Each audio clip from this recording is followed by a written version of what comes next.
And now it is time for the Mortal Kombat review from 1995. I feel confident in saying that this was a movie of all time. This was a movie that happened. This was a movie that came out in the cinemas, and people went to see it, and people remember it. It was an event of all time. It really was.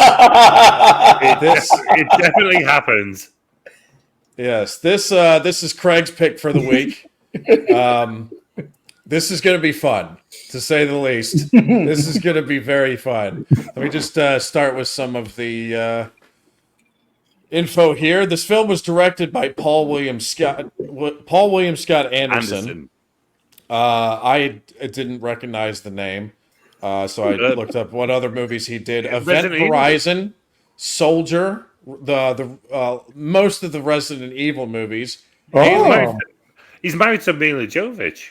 Oh, is he? I wonder how she got that role. Yeah, I imagine they went home very happy. He also did Alien versus Predator, Death Race, The Three Musketeers. The Three Musketeers. Every time they come out with one of those, it just gets worse and worse. And Pompeii, which had Kit Harington in it. So take all those movies, and you realize that this guy is a director of good, bad movies. Literally, That's literally what that is. Death Race is fucking hysterical. Can we just all admit this is going to be a 2-on-1 beating, and I'm going to fight back? Nah. That's this movie's a 10 out of 10, Craig. No, we're gonna have a real good time. This is gonna be a 2-on-1 beating, and there's two things you can do about it: nothing and like it. Yeah, because you're gonna start to like it after. Fuck you. This is gonna be a firm. Fuck you is my response. For you. It's been bad, Craig. Dude, So cast. We got Robin Shou as Liu Kang. I'm probably gonna butcher these names. I'm terrible with names. Just go for it. Christopher Lambert as Raiden, Bridget Wilson as Sonya Blade, who is also in Billy Madison. She's married. Yep. She's married to Pete Sampras. Yes, she is. He was like the best tennis player in the world in the 90s. Like when Andre Agassi is like Roger Federer. Think Roger Federer. Do you think he watched Mortal Kombat and was like, "Yeah, she'll do"? Could be. We don't know the story behind it, but I thought that was noteworthy because Pete Sampras is one of the greatest tennis players ever. Sampras was big. He was so big. It was him and Andre Agassi, early 90s. And he always beat Andre Agassi's ass. You guys watch tennis? No, I don't, but I always caught up you could keep up with the sport. Those are the days when I was a kid. I watch the big events. I do that with all sports. I'll watch the big events. I'm not watching what you got. Sorry, that was really gross. You got Super Bowl next week. I'm not watching. I'm not bothering watching. Super Bowl's tomorrow. It's tomorrow. It's tomorrow. Yeah. You watching it? Fuck no. I don't give a fuck about football, man. Football sucks. It's the stupidest sport, in my opinion. All right. So we got Lyndon Ashby as Johnny Cage. And I love this guy, but I'm going to butcher his name. I know it. Kerry Hiroyuki Tagawa. And he plays Shang Tsung. I love him. Johnny Tsunami. If you know, you know. Taliso Soto as Katana. Trevor Goddard as Kano, and I put in Hakeem Alston as black fighting monk guy. He'll show up eventually. Oh yeah. But I put him in there because as a kid, I thought he was like the coolest looking dude ever. But Cameron Diaz was originally supposed to play Sonya, yeah. I mean, I would have. I think that would have ruined it. I'm not gonna lie. You think it would have taken away the star power of anyone else who wasn't a star and was in this movie? No, this movie was so bad it probably would have ruined her career. That's what I think. Easy. Fuck off. It would have ruined it, ladies and gentlemen. Welcome to Good Critic, Bad Critic, where you have two people shitting on one. Bring it on. Music by George S. Clinton. Who, Test your might. Yeah, but he did the Austin Powers theme. He was the composer for the Austin Powers movies. I can totally believe that. Yeah. So yeah, and of course, yes, the theme is the best part of this whole. Oh my! Right, you might have been too young, Brian, but back in the late '90s when I was first started going out clubbing, this would still get played, and all the guys would just turn into dickheads and just go. It's like fake fighting each other and shit, and then of course something would turn into a real fight. No, they just try to dance like dickheads, and then all of a sudden, next song comes on, and it's like an R&B song. It was this was it's iconic, man. This song was fucking massive in the UK. It was I don't know where it charted. I don't have the note for that, but it was fucking everywhere. It was it was everywhere here too. Definitely. It's and it is so good. It is so good. You put it on, you're just like, and if your parents were good enough in America, I'm a 99, I'm late 90s, I'm 98, but if your parents in the early 2000s were smart enough to bring you to an arcade, you went to an arcade and there was Gauntlet Legends, and then there was Mortal Kombat, and then you had your Pac-Man, your Galaga. But Mortal Kombat was something special. When you got on there and you and your brother were duking it out as Subzero versus Scorpion, there was nothing better than that. And you guys you couldn't swap back and forth. You picked a character, and that was your guy. Right, so for it to make a movie that was as terrible as this, no, I'm kidding. It's fun. Don't you dare. It's fun. I always sucked at that game. Oh, it's so much fun. So, who was your pick? I was always Scorpion. Sub-Zero. My brother Kano has got Scorpion, so I was Sub-Zero. And also, it was easy to go side square and then get the ice ball off so I could brutalize him with an uppercut. Oh, I remember the uppercut the most because I would always fucking try to uppercut people. Yeah. Yeah. But Raiden I was always Raiden. Yeah, because you could teleport right behind your enemy and then grab him and then... Oh, well, he does the hands in the air. Consent is not in this film, by the way. There is no consent. But as Raiden, you can teleport behind your foe, and no consent, you can grab them. Oh, man. So this was distributed by New Line Cinema. Running time 101... Speaking of no consent. Yeah, running time 101 minutes. Budget $20 million and a box office return of $122.2 million. So wait, what? There's no way. It made 100. Yeah, so it made $100 million. Quadruple this money. Holy crap! Well, no. Yeah, and I bet they made a bunch of VHS sales too with this. So it was popular when it came out. This film was well popular. Every kid wanted to see this film. Kids loved this movie when it came out. Oh, and I was prime. That's the reason we're watching this. I was a prime candidate for 5 million copies sold. There you go. So it probably made fucking even twice as much as what the box office return says. Holy shit. There'd be at least $20 a pop. Wow. So like I told you guys off camera, I was 20 minutes into the movie and there was so much going on that was so noteworthy that I stopped, restarted it, and then you had to started writing notes. Because I was like, I'm gonna forget about things that I just have to fucking bring up. So let's go through. I got the notes here from beginning to end, without trying to make it drag on. Bring it.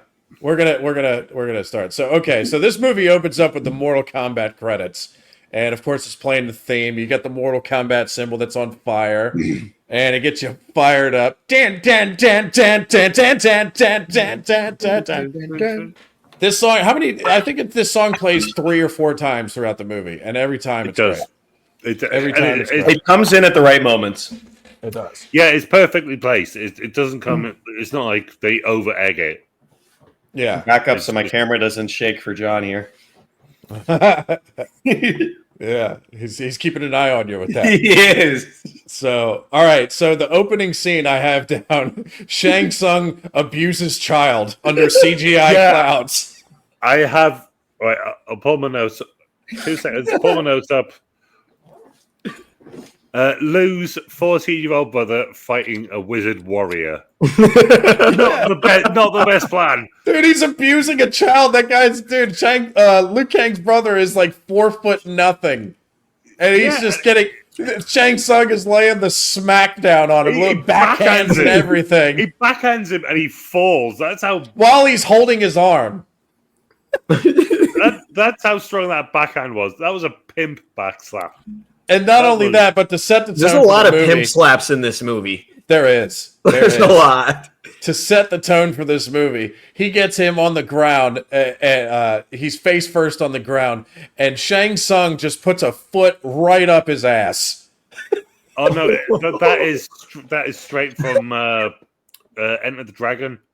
That is Bruce Lee when he fights O'Hara, the guy who kills his sister. He just stamps on his back, and that is just an absolute rip-off. And steal from the best. Good on them. I disagree. I think it went straight up his bumhole. I think it went up his bumhole. I mean, they made it sound like his back was being cracked. But I thought for the sake of this movie, I think his tailbone may have met a new friend. I think that's wishful thinking on your part. Both of you. So just so everyone knows, real quick, so the movie soundtrack was the first platinum EDM record ever. Yes. So for EDM fans like myself, I've been to festivals. For this to be the first platinum record in the EDM genre is insane. The Mortal Kombat is what started that shit off. That is insane. I had no idea. Fucking great. He just puts a smile on my face every time I hear it. Yeah. I can just, if I hear it out in the wild, my day just gets better. There's so much culture that comes in with this movie to, people like me. I feel like it hits a lot of different age brackets. That's for sure, man. But it's a test over time, and Mortal Kombat. Shang Tsung is laying the smackdown on an age bracket right now. Yeah, yes. This is child abuse. This is fucking child abuse. I didn't realize after watching this all these years later. Social services watching this film, you're like, your soul is mine. It's like, fuck my soul. What are you doing to this kid? Fuck. I didn't realize that soul wasn't sucked in through his eyeball. I didn't realize watching this all these years later that Liu Kang's brother was so young. He's like 4 foot nothing, and he looks like he's 14. It's crazy, and he's facing off against the fucking Soul Stealer. Not to mention his older brother abandoned him there. Like, just he's like, this may not be the right place for me, but I'm going to leave my 1-year-old brother or whatever he was at the time. And then the scene. So like Shang Tsung he does the whole your soul is mine. Your soul is mine, and which is great.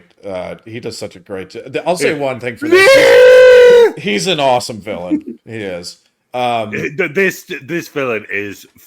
He hams it up so much. He's fantastic, and he hasn't got he's so well Englishly spoken that it doesn't detract from what he's trying to say. You'll get an Asian character who can't articulate that well. This guy absolutely can. He's fantastic. Yeah. Oh yeah. And so once he does that, Liu Kang wakes up, and he's in his apartment, which is green. Green. Apparently, it is Matrix green. It is Matrix. Where does he live? He lives Matrix in the green. Bike on the wall. He lives on the power plant level in Sonic the Hedgehog. It's just fucking great. I'm like, where does this guy live? But anyway, that was what a way to open a movie with fucking child abuse. It's just insane. So if you think that's crazy, just wait till we get into more stuff here. The next scene is the Sonya Rage Club scene. So Sonya is in her black outfit leading in like. This is where the notes come in thing. hard. This is right. Okay, I want to know because I've seen it in Blade as well. Oh, it's a great intro scene. In nightclubs, do you often have chicken wire and SWAT teams coming in, firing off guns, and no one batting an eyelid? I've been in a few bars where cops will raid it, but that is one thing. I don't know. I wasn't around back then to fuck know. Is going on here. But before the scene even pops off, like they're going through the crowd, and did you notice that she is gun butting every person on the floor to get them out of the way? You just hear thwack, thwack, thwack, thwack, thwack, and nobody's batting. Nobody's like, "Hey, knock it off!" No, or nobody's clearing out of the way either. Brian, they started shooting, and like no one, like everyone's still fucking giving it. Yeah, they don't give a shit. Well, not just everyone's shooting. The antagonist boy comes out with a fucking submachine gun held sideways and just points it at the crowd of people. Just starts popping off, man. This is a full club. It's crazy, and then that's the 90s, man. Fucking ecstasy. Just don't do it. Yeah. An interruption, but we see Kano talking to Shang Tsung in the bubble office with all the bubbles in the background. It's actually a kind of dope-looking villain office, I guess. But Shang Tsung pulls out a knife, and Kano's eye just starts twitching uncontrollably. Did you notice that? I saw that in the right eye. What are these direction decisions? Like, it'd be great if Shang Tsung's talking to you, and your eye just twitches out of control. Like, apparently, that's what Sonya does to Kano, man. I'm telling you. But Sonya is still gun butting people in the club. Like, you don't hear anybody go, "Ow!" Like, what are you doing? Let's stop it. I feel like she was a perfect video game casting for Sonya because she's not an actress by any means. She's just there to play the video game character. That's like that's her role. You know what I mean? There's nothing else behind it. But like I said before, it was supposed to be Cameron Diaz, but she broke her foot the day before she was supposed to start shooting. So probably the best day of her life. Best thing that could have happened to her. You two are fucking best thing that could have happened to her. That would have fucking sunk her career early.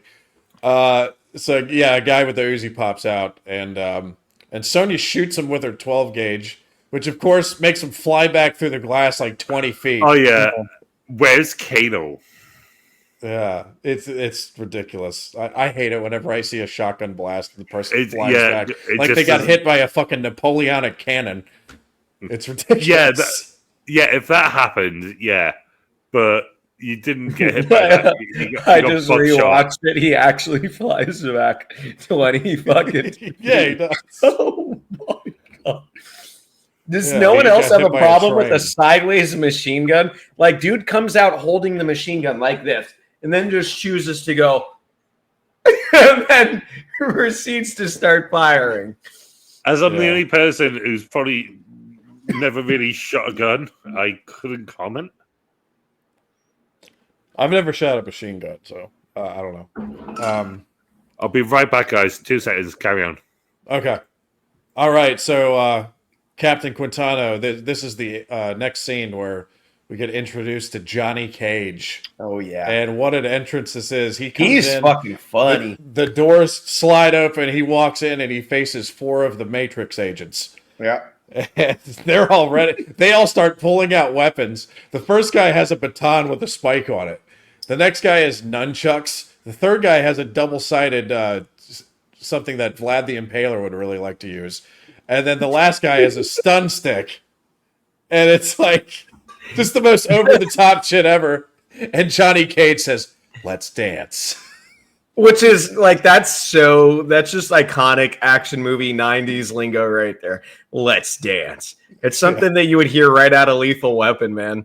Which Lethal Weapon was probably earlier, but my God. Yeah. So the fight goes down, and Johnny Cage takes care of 3 of them. And then the last one forgets to fall down. And it reveals that this is actually a movie set, and it's it isn't real. So, what would you say about the choreography, though? Even for this being like a movie within a movie here where they're shooting this scene. I felt like the punches felt pretty damn real through this. Like I didn't. Not bad. It's not bad. I've seen better, but it wasn't terrible. I've seen better, but for a movie that, as much as I can rag on this movie, I felt like the choreography for a lot of these fight scenes was pretty on par. The ones that don't involve CG and Scorpion's little Sonya. Sonya ones are bad. Yeah. Sonya can't fight. But like Johnny Cage and what's his name? Oh my God, main character, Liu Kang. Wow, their choreography I feel like was damn good. I felt like I was watching a martial arts movie. I felt like they may have done their research there. No, Liu Kang was the actor who played him. He was a Hong Kong kung fu film guy. So yeah, he did all the choreography. Was he like how like Jackie Chan, Jet Li? Was he like in that? Okay. Yeah, so he was that guy, and they just put a fucking heart and soul into it. And he just went, okay, I'll do this. I know how this works. I know how to do the cuts. So. Great at martial arts. His acting is horrific. He's got great hair though. His hair is. Is it real? We've got to talk about his hair. Well, let's talk about Raiden's hair. Christopher Lambert. There's no way that shit's not a wig. There's no fucking way that's not a wig. It was a choice. It was definitely a choice. Yeah, it was a choice. Cinematography-wise, it was a choice. I would assume it has to be like considering his age at that point, it would have taken him like 5 years to grow hair that long. But fair. But no, the guy playing Liu Kang, he was the martial arts director for a lot of those scenes, and he was bloody good at it. And it isn't hokey. Is it the best? No, I'm not going to get into a transporter argument with you again. But is it the best? No. Is it good? What, that Jason Statham's the greatest actor of all time? Yeah. Jason Statham. Man. He directed. He did Death Race, which is also Jason Statham. So we have some similar likings in the Jason Statham category. I'll take that. But yeah, I'm not getting Jason Statham versus Liu Kang. That is leave that to the furry people. All right. But no, it was really well done, and you can tell they were trying. Regardless of what you think, you can see on screen they are actually trying. I think that you can pull the faces you want. I think that. Yeah. Well, they didn't try to make a good movie. Fuck you. All right. So Johnny Cage is he's walking, and the guy you wrote in on. Johnny Cage. Do you know what? If your pick is The Dark Knight, I'm just gonna shit all over it. Fuck you. I know what my pick is, and if you do shit on it, it's gonna wreck your soul. Wait, your pick for what? For next watch next week. Oh, I'm excited. So Johnny Cage has just got done with the fake fight on the movie set, and as Johnny Cage throws a hissy fit about the bad take, a guy in a moving director seat pleads with Johnny Cage to do another take, and it's so obvious that this guy is supposed to be Steven Spielberg. No, it was supposed to be him. He was actually supposed to be doing that. The look. Wait a minute. Hold on. It was actually supposed to be Steven Spielberg? Yep. He was supposed to do that cameo. Oh, really? He couldn't do it, so they literally just looked up Steven Spielberg lookalike. Yeah. Ring, ring, hello, do you want a gig? It was funny. And the guy on the fucking dolly with him. I just put Seth Rogen if he ever worked out.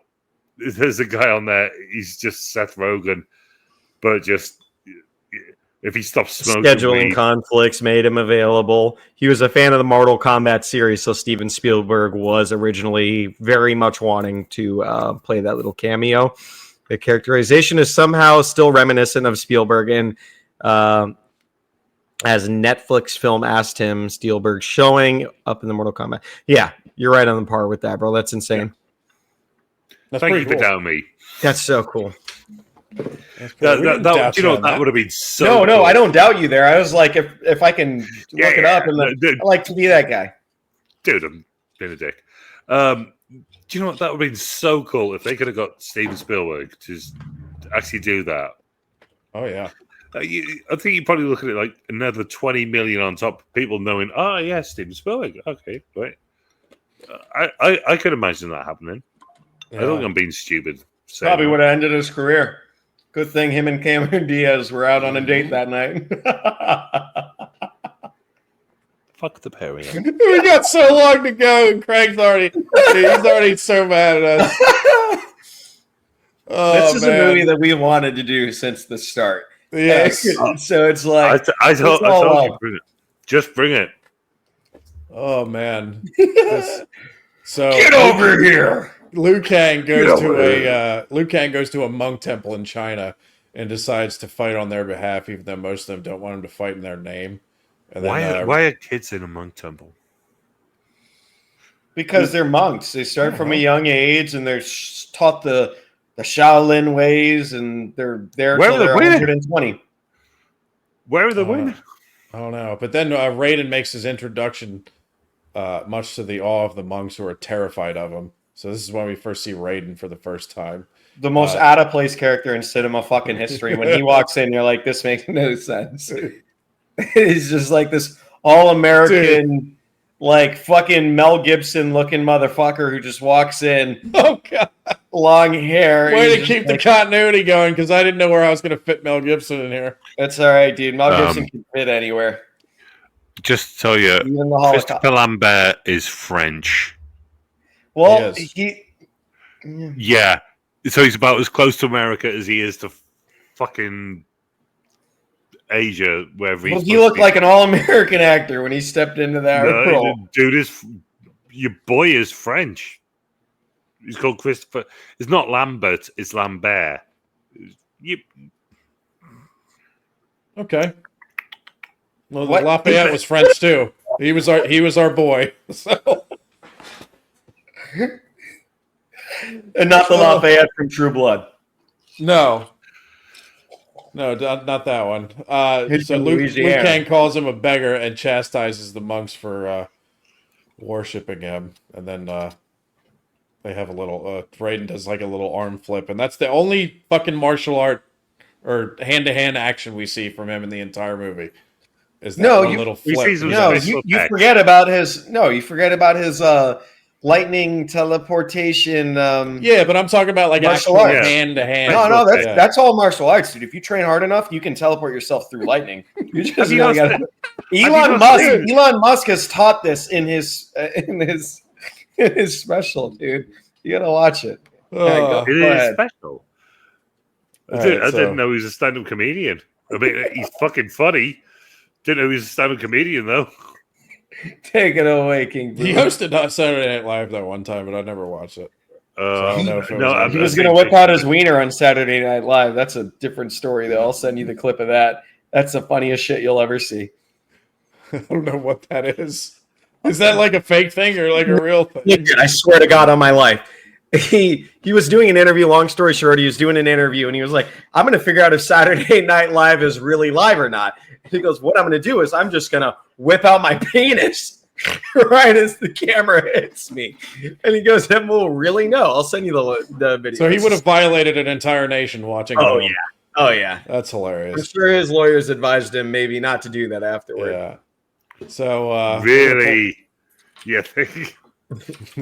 So we're going to pull to the next scene here. Johnny Cage is waiting at the pier in Hong Kong, and Liu Kang walks past him. Johnny Cage stops him and tries to pay him to carry his bags on the ship. He asks if that is too complicated for Kang. Kang says, no, I understand. So he takes the money, and then he picks up Johnny Cage's bag and drops it into the water. Smiles at Johnny, and then just keeps walking. And Johnny Cage says, thank God I didn't ask him to park the car. Yeah, which was fun. I actually laughed pretty hard at that. Because I was thinking, like, because throughout this when you're watching this, you like Liu Kang as like a serious actor. It's just not good. But there's like a couple parts where he's like being Cheeky. a little cheeky in this, yes, and he's actually pretty kind of good at it. So if they had more of Liu Kang being like funny, it probably would have worked. But they only did it like 2 or 3 times. I thought every scene though that he's in where he says a joke, it's like it's needed and it's so good. Like he doesn't have a hit, you know what I mean? If they would have overdone it and he had some misses in there, I felt like it would have screwed up his character. Yeah. The guy who played Johnny Cage, I thought he could have screwed it up so badly, easily screwed it up. And he's a dick, but he's so likable that I never watched and thought this guy's a fucking twat. And I just like him. I do genuinely root for the guy. I do like him. I think he's, you never get the sense that this guy is an absolute dick. Like, like, come on, where'd you get these guys? He just wants He's definitely a dick. From the sense of he's like, just assumes he looks at the nearest Asian guy and he's like, yeah, here's some money. Take my bags for me. Like, it's an obvious shot to him being like, yeah, fuck you. He thinks that he's higher up than everyone. Also, how he talks to the director, he's not the most likable character, but you do still find yourself rooting for him, I feel like. Yeah, I think Anti-hero. Mm-hmm. I'm not preaching at the choir here, I think. All right. Where does the thing go? Okay, here I am. All right. So, yeah, so they're still on the pier, and then enter the creepiest ship of all time with a flaming dragon on the front.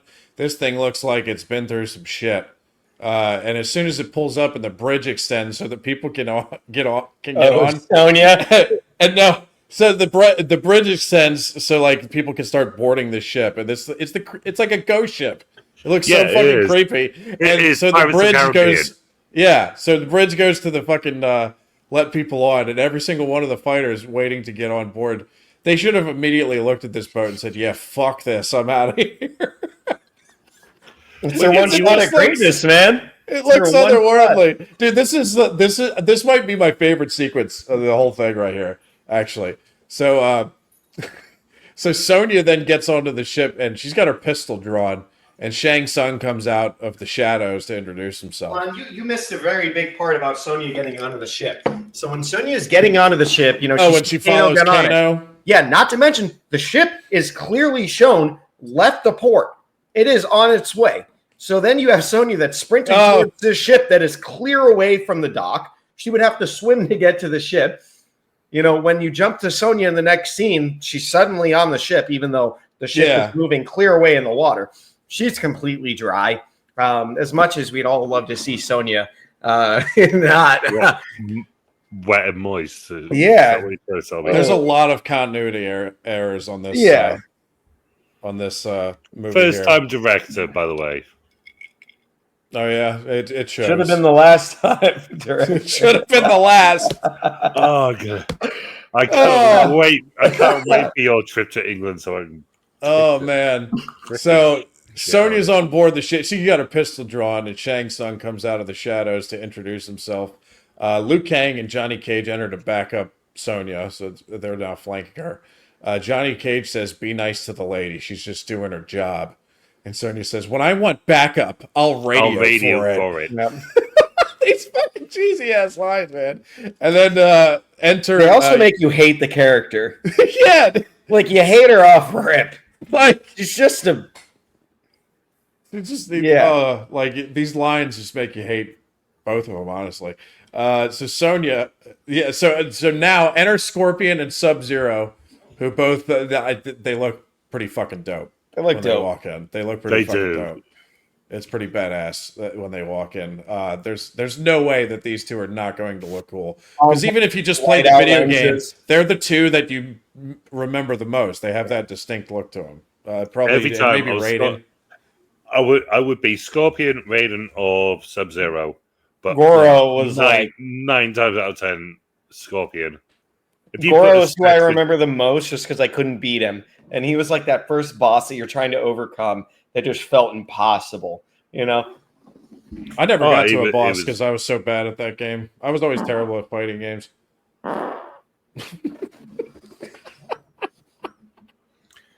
Moving on. Thank you. So yeah, Scorpion and Sub-Zero are now both there, looking cool as fuck. Sonya points her pistol at Sub-Zero, who grabs the gun and freezes it. Yep. And then breaks off the end of it, so it's he can't use that pistol anymore. That's can he do not the how deed? metal works. No, but I like how this is what you have a problem with. This whole fucking bad movie, and he's like, "Oh, he throws a gun. That's bullshit." Dude, okay, so dude, I like science. Dude, this movie has no science in it whatsoever. Nothing. The only thing scientific about it is how to make a fucking bad movie. Yeah. Oh my god, it's terrible cinema 101. Oh my god. So there's. I'm just gonna cost flights to Florida. There you go. There you go. You can get a gun once you get here. So after Sonya's pistol gets frozen, Scorpion has a CGI monster come out of his hand. Then a bunch of blue and red lightning comes out of nowhere, knocks Sub-Zero and Scorpion on their asses. And the lightning then becomes Raiden, and he says, "Enough!" And then, now Raiden's there to protect them. Yeah, he is, yes. Go on. Daddy Raiden. Daddy Raiden.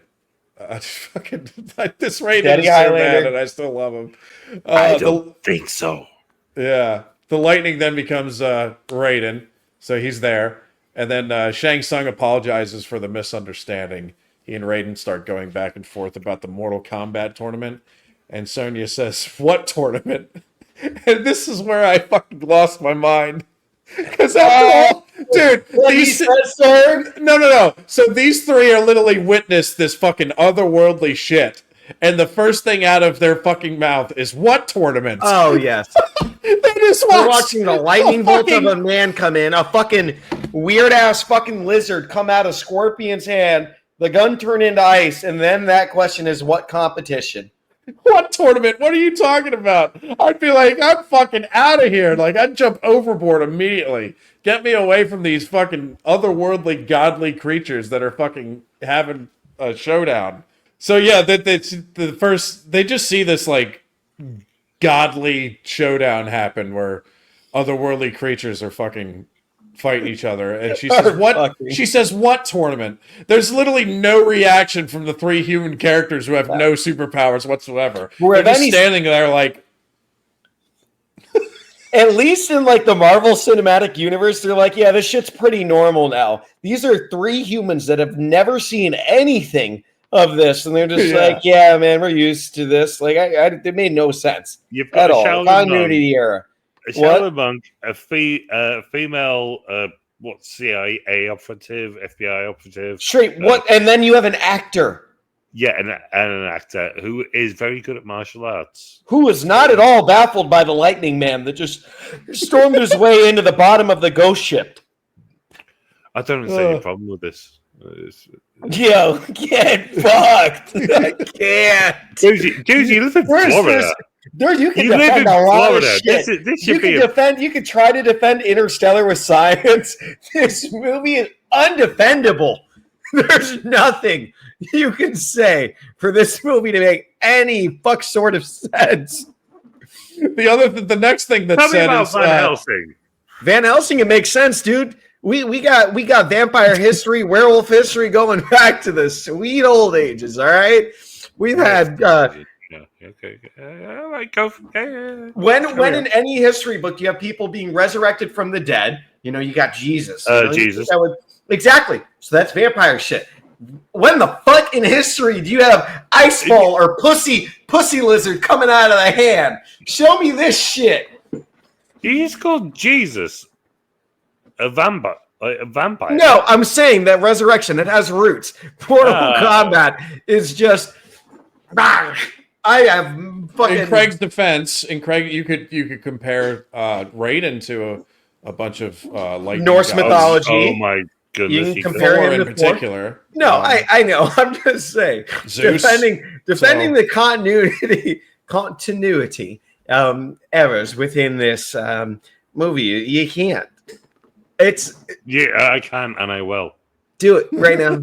Let's do it. I am. Give me the pussy lizard. Where did the pussy lizard come from? Pussy lizard. Yeah, dude, he literally Florida. has a hand pussy Florida, that comes out of his hand. Florida, Jurassic Park, maybe where the lizard goes. All right, let's move sorry, on. Go ahead. All right, so then the second thing that's said by these characters is when Liu Kang turns to Raiden and just with fucking cracking me up today. I can fucking deal with this. So Liu Kang turns to Raiden and with a big smile on his face, he's like, "Wow, you really are Raiden! That run for the hills! It's an electric god! Oh, dude!" And then Raiden says, "Come with me." And it turns into electricity again, and then flies out the deck of the ship. Come with me. No, he's follow me. Come with me, and then disappears into thin air as a lightning bolt. I half expected Johnny Cage with his humor to just look at him and be like, "Does anyone know where the fuck he just went?" Like, what? Yeah, I had that shit written down in my notes as Raiden, come with me. Lightning dashes away, tells to follow. Yeah, and again, there's like no reaction to this. They're just like, all right, cool. He goes up, and then where? It's like, right, you go up and then where? I'm picturing Johnny Cage opening up doors of this giant ghost ship for like 30 minutes. Like, no, not this door. Raiden! So it's not until they're that'd be fucking great. Hey, Raiden! I'm over here. Lightning dashes into a different room. Raiden would be really fucking good at hide and seek. He's fucking. He's in the this plug. review is Raiden already was going off the rails. At 5 years old, Raiden was the best at tag. He's hiding in the fucking. Quentin, he's hiding in the fucking plug. He's just like, he's hiding in the outlet. Raiden was never it. Oh God. Nobody got his ass. Someone plugs him in, and he's like, "Fuck!" Tag, you're it. Oh my God. It's been that long. He tags him back. You're it. He's like, "Oh, fuck, I'm watching TV." So it's not until they're on the deck that finally. So they get onto the deck, and finally Johnny Cage is like, "Got a guy who freezes stuff, and there's a guy made of electricity." And Sonya says, "There has to be a rational explanation for this stuff." No, there's not. He's ready to Lord of Lightning that she drank earlier. The worst dialogue ever. There's got to be a rational explanation for this. And this is all, dude. Everything this is all in the first 20 minutes. She's Agent fucking Scully in this shit. You see the UFO right in front of your face. There's a reason for it. It's all right. She is not Agent Scully in this. Oh, Gillian Anderson. Oh my God. Yeah. Oh, man. She's no Gillian Anderson. She's very attractive, but Gillian Anderson, she is not. No, debatable. Different subject. No, it's not. Different time. All right, dude, guys, stay with me here. We got to get through this. All right, let's do it. Stay with me here. All right, so Raiden then explains what is going on, and Sonya is like, "So the three of us are going to save the world," and Raiden says, "Exactly." I would be like, "Bitch, you saved the world. You're made of fucking Thor juice, and you can whip everyone's ass in literally seconds. We just saw it." Not to mention, he's like, "One of you will change the fate of all this." And then it's like, all right, so like who? Like, because I got to be at dinner at 5. No, not on this ghost ship. I got to be elsewhere. So which one of us needs to stay to save the world? Like, you already know the answer. Let's fucking get to it. Unless you're giving the Doctor Strange approach of it all. And then you're like, if I tell you, that's not the won't problem. happen. The problem is the fate of billions depend on you. Dude, No pressure.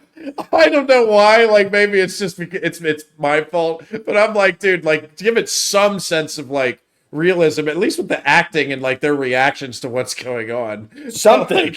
So Give us something Raiden to says work if a thunder god says He you three are laughed. going to save the world, if a He thunder god laughed says at the end if of a thunder god says you three are going to save the world, and you guys don't have any superpowers, I would be like, dude, fuck you. We just saw a guy who freezes guns and another guy who has a pussy monster coming out of his hand, and we're supposed to save the world. You do it, you electric fuck.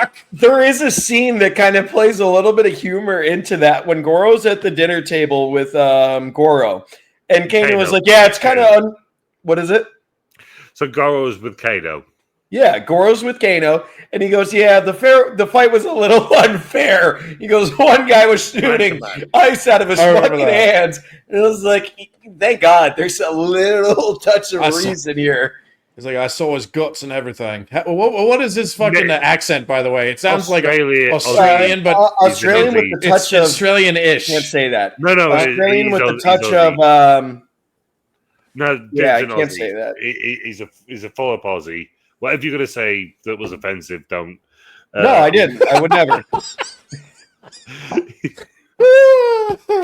Dude, this is off the rails already. I'm loving this. This is probably the most. I've had a lot of.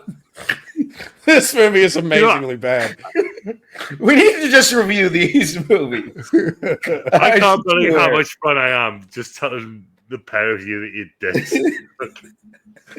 did. And then a skull appears, and Shang Tsung says, "It has begun." Oh man, dude, that whole sequence, that's what made me stop the movie and be like, all right, I have to fucking write all this shit down, because it was just so absurd. I couldn't control myself with laughter in this particular sequence. But anyway, that sequence right there was gold, because it more than any other scene, I think it highlighted the terrible dialogue and the shitty acting. It really did. Well, the next scene, I think it's the next scene.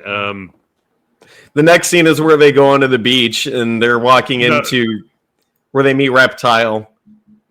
No, not quite. I have it here. I wanted to to mention this little one right here. There's it's just a short thing here, but there's a panning shot going up showing the mountain castle with like millions of steps in it and everything. Yeah. And if you look closely, the animation of people walking up the steps is so fucking bad. It looks like somebody just drew a stick figure with a pencil. Is this before they get to the beach? Yeah, I think so. And then the one of the animations up at the top of the steps, he's even moving. He's like frozen up there, and it's not a statue. It's just like somebody drew like a stick figure up there. I don't know if you guys noticed that, but that made me chuckle. It's of all the bad CGI stuff, though, it's kind of forgivable because you really have to look for it to notice it. But I stopped the movie there. I was like, what is going on with this fucking? One thing I will. Here? Bad mouth the film about. One thing. Fuck off. When they're trying to find going after Princess Katana, and Johnny can smell her by her perfume, but they have to go through all the cobwebs. Like, he wasn't talking about her perfume, dude. Yeah, he was talking about that stank. Let me get a whiff of that. Whatever yeast infection she's going on. But I can't imagine there's showers. I can't imagine that there's showers on this island. To be fair to Craig, we're interrupting him way too much. Okay, Continue, Craig. Sorry. So he's trying. So he has to go through unbroken cobwebs to follow where she's. Sorry, is she just missed? Like, could she just vaporize through these things? That's one thing I even remember it as a kid. Like, just how? Maybe she's a ghost. Although we know she's not, so yeah, because he can smell she's her. 10,000 years old. She fucking might. I mean, be. she could be. Yeah, if she's 10,000 years old. That shit does probably stink. She probably knows a lot too. So anyway. Something Johnny Cage says is like, "Hey, she's 10,000 years old. Leave it." He's like, "No, it doesn't matter." Talk about experience. The XP on that is. Brian, what are you doing? Good video game reference. Sorry. Mate, are you sure that's not HP points as well? Hit points? He's been hit. That's fatality. Vitality points. You can take a lot of hit points. Oh, this is yeah. I knew that, dude. I knew before we even fucking. Whenever we got around to doing this movie, it would be so much fun to review. It is a movie of all time. It's a time in all of its glory. I can't wait for my next one. I can't wait for your faces when I tell you what the next one is. Right. Oh God! So let's. Next scene: Katana stares at Liu Kang. And then Shang Tsung shows up and tells Reptile to keep an eye on her. Reptile is a statue, by the way. And when Reptile comes to life, the CGI animation is this probably it is so absolutely good. Horrendous. I thought the CGI in Beast Wars was better than this. This is anybody? No, You're talking about Beast Games? Beast Wars. No, Beast Wars. It was a CGI cartoon from the 90s. It was horrific. It was like Transformers, but animals. Oh, the Thundercat thing? No. Never mind. It's literally Transformers, but animals. There's a Megatron and an Optimus Primal in this one. My cousin Robert has told me about it, if I'm not mistaken. Yeah. Even Halo, like this animation. This is so Reptile. Bad. I will not. I will fight you on everything. I will not fight you on this. Yeah, Halo CGI Combat Evolved had better CGI than this Reptile. It's just awful, and he shows up 3 different times, and every time, like, dude, fucking fire the animator immediately. But even for the 90s, like, you could, dude, this came out 2 years after Jurassic Park. Like, you could do something. This came out 2 years. Well, Jurassic Park was also a lot of what is that called? Practical. Yes, practical effects. Yeah, but there was a lot of CGI in that too. Was there really? Oh yeah. No. I just thought that they I thought Elon resurrected the dinosaurs for Jurassic Park. He's still trying to fucking get us. He's still just Quentin's still mad. I got him so mad that one time. It's not going to work. He's still trying to, dude. He's going to be doing this for fucking years. It's going to be years, and then one time I'm going to not do it for like 3 months. And then I'm going to hit you with something. And by this point, Elon will have taken us to Mars, and I'm going to get you. I'm going to get you. Yeah, will see. That's fine. Do you know why? Because it'll be like, it took you 5 years to do it. And that moment will be the best moment of my life, minus marrying my lovely wife. See, he's looking forward to it if it happens. If anybody, between me and Craig, he's going to get me. I know I'm going to be the sucker that falls for it. It's not. I hope to God it's you. You deserve it. I do deserve it. You deserve it. I so deserve it. Oh man! Do you know what? Because I'm the one that did it. You did. You done the deed, boy. You gonna reap the consequences. I just can't believe. I'm actually more shocked that Brian thought it would work less than. You got me for like fucking 5, 7, maybe 10 seconds. All right, 10. Yeah, that's all we needed. I can't even believe. If anyone is still sticking around for this, go back to what's the name of the video and get some clarification. What's the name of the video, Brian? You got it off the top of your head? Oh, this was the Interstellar video. Yeah, but I think you made a clip of it. But I don't know if you want to go back and. I did. Yes, there's a clip on the channel. Sends them into space, or did? Yeah, with a question mark. I know John was there for it. Yeah. All right. Let's. So we got some action going on here. Shang Tsung. So everybody's in that mess hall, and Shang Tsung is making his speech to begin the games. He says, "Here's a taste of things to come." All of the hooded, shirtless guys start moving everyone out of the way and flipping tables. So the guests are there in the mess hall. Well, they're pushing the guests around and flipping tables. So not only is Shang Tsung planning on taking all of these guys' souls, he wants to starve them to death too, because he just had his guys flip over all the tables and knock all the food on the floor. That was like the Harry Potter fucking Great Hall, when they all start school, and it's just laden with food. It's like everyone just took it, and then what this reminded me of was the Red Wedding. If you rewatch that scene, it perfectly looks like how the Red Wedding was set up, and then all the people just come in. They're pushing people around. That's what it reminded me of. I can There's see something what you're to that. There's something to that. Yeah. The end result was much more horrific in the Red Wedding. I'm not gonna lie. The Red Wedding was pretty fucking hard, bro. I didn't know any of the people getting pushed around in this scene, but the Red Wedding, I felt that shit. Oh, everybody did. Well, yeah, everyone sure. did. Yeah, like everyone had that reaction. Yeah, if you were watching Game of Thrones at the time, but no, I got us sidetracked again. I'm so sorry. It's all good. Don't be daft. But yeah, the dude. I'm not gonna lie. I think he looks more like an Arabic, like sort of mixed martial art. Which guy? The one who he faces off, the one who gets the guy that's completely covered for the most part. Well, no, he takes his top off. He's like flexes. He looks. Oh, do you know what he looks like by his chest? And Are you talking about the hooded guy that's going to fight Sub-Zero right now? Yeah, and then he gets hit, and Subzero. Yeah, yeah. But before the fight even happens, like the hooded guy starts flexing. Yeah, flexing, kicking. He even cracks his back. Yeah, like, it's almost like there should be like a 10-hour scene of just him flexing and doing his kicks and his jumps. Yeah, I don't know. But as he's doing this, Sub-Zero starts charging his ice powers. Yeah, he's got his ice charge on. Yeah, and the hooded guy charges him and gets frozen in midair. And when he crashes at the foot of Shang Tsung, he explodes into ice particles. And Shang Tsung says, flawless victory. Which is something that is another thing I will happily concede in this film. It's said another few times.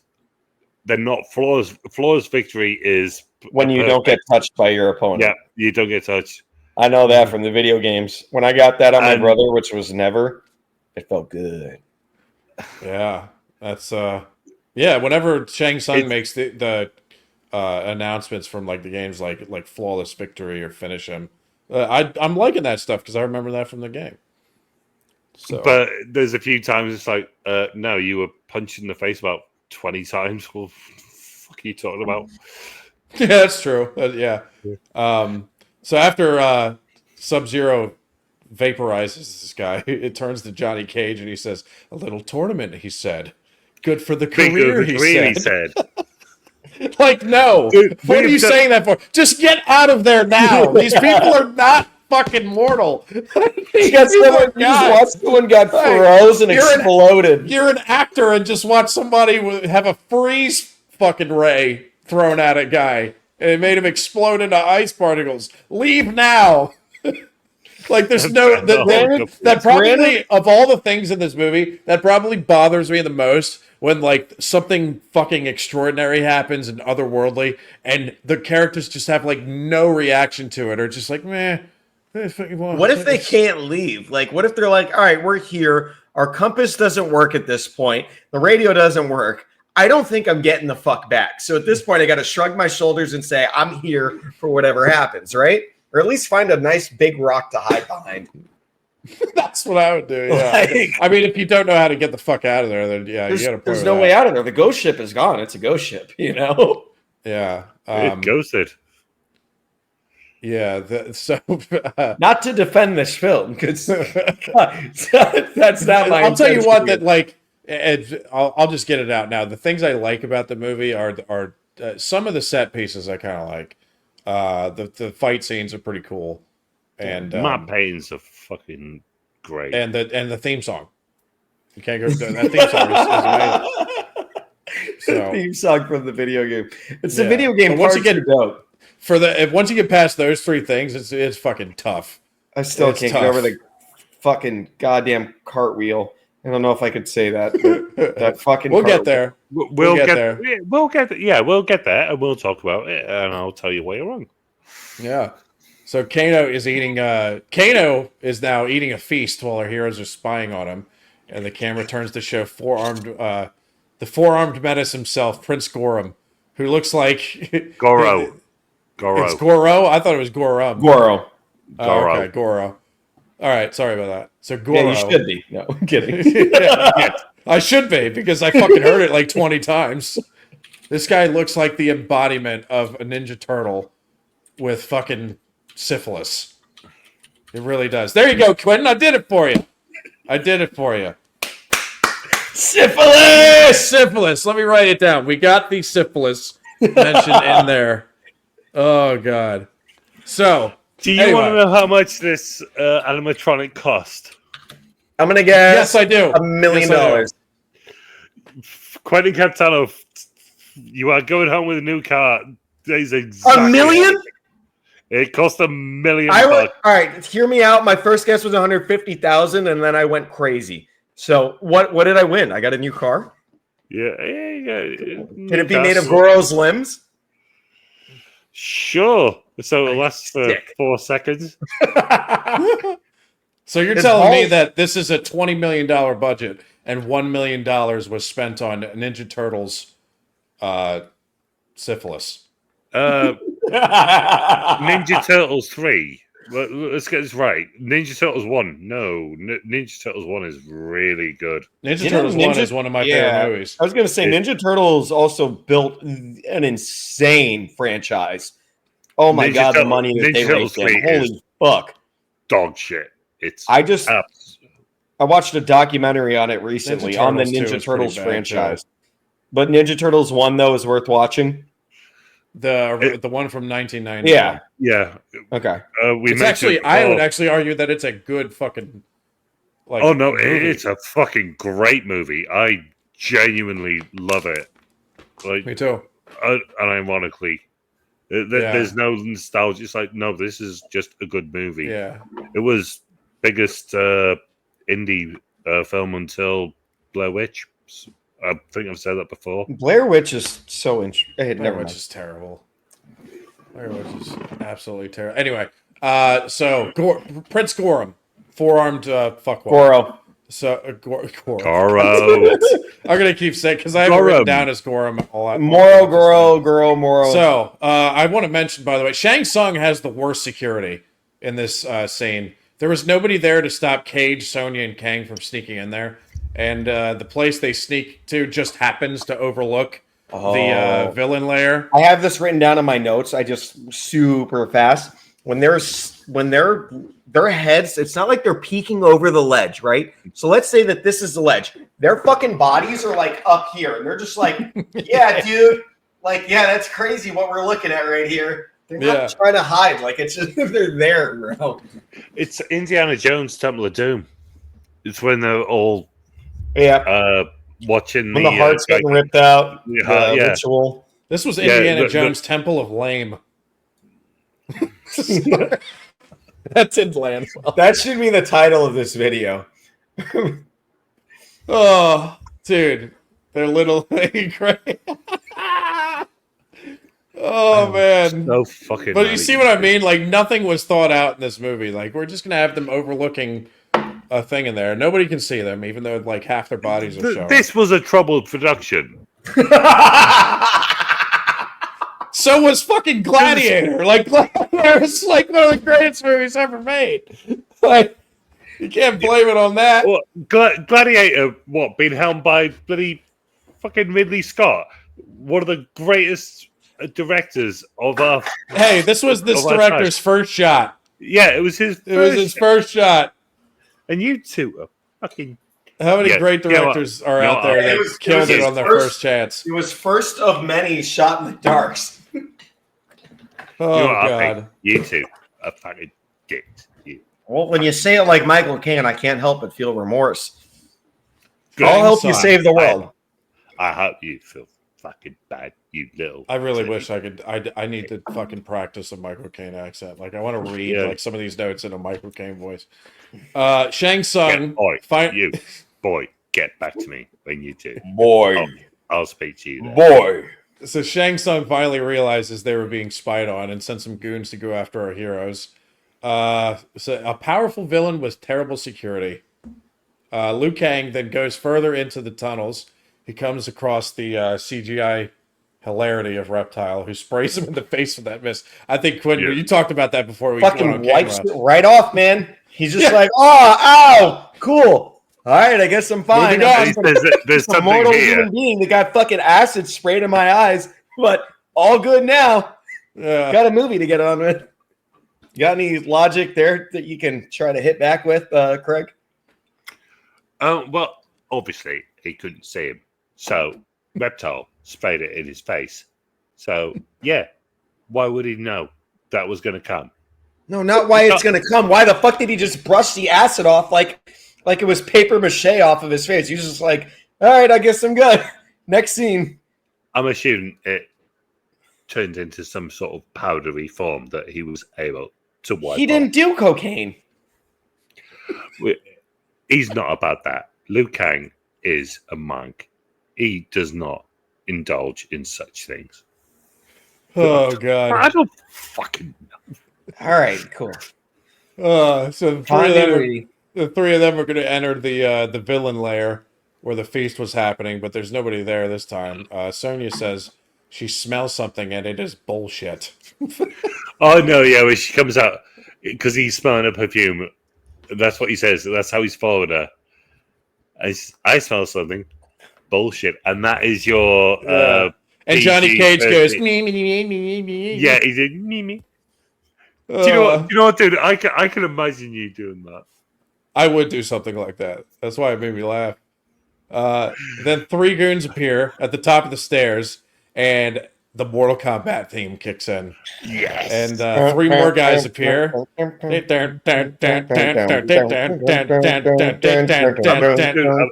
looking at my guitars. Don't. Mortal Kombat! So it's the three of them versus six hooded goons, and this is what made the movie fun for me as a kid. The fight scenes. The fight scenes are always fun, even if they're not like the best. They're always fun to watch, and as we're gonna find out through the movie, like kind of like in the video game, like it's like after this fight, it's like 1-on-1 from here on out, and it's one after another after another after another. There's no it's like a video game. There's thing on the. There's no in between scenes, and I kind of like that. They gave you the cutscenes in between the video, like the video game itself, but they built up, and there wasn't a lot of filler. I felt like. I felt like it did its job as a video game movie, the first of its kind, is what I would imagine. There was no fucking Galaga movie. So it did a good job of doing what it was meant to do. Dude, I've got to say, I think you're talking about the newer video games that you're used to. The original, the OG Mortal Kombat, it was just literally going up the ladder. Yeah, you're literally going up the stage. No, I know what you mean. Yeah, you're literally going up the ladder, and then you get to Goro, who's the final boss at the top. I remember that. You got Goro, and then you got Shang Tsung. Yeah. He's just pain in the ass. But yeah, our three heroes beat the six hooded goons, and Raiden is then shown at the top of the stairs clapping and congratulating them. He says, and then he says, so what are you planning on doing about them? And they turn to see like 20 more goons with weapons drawn.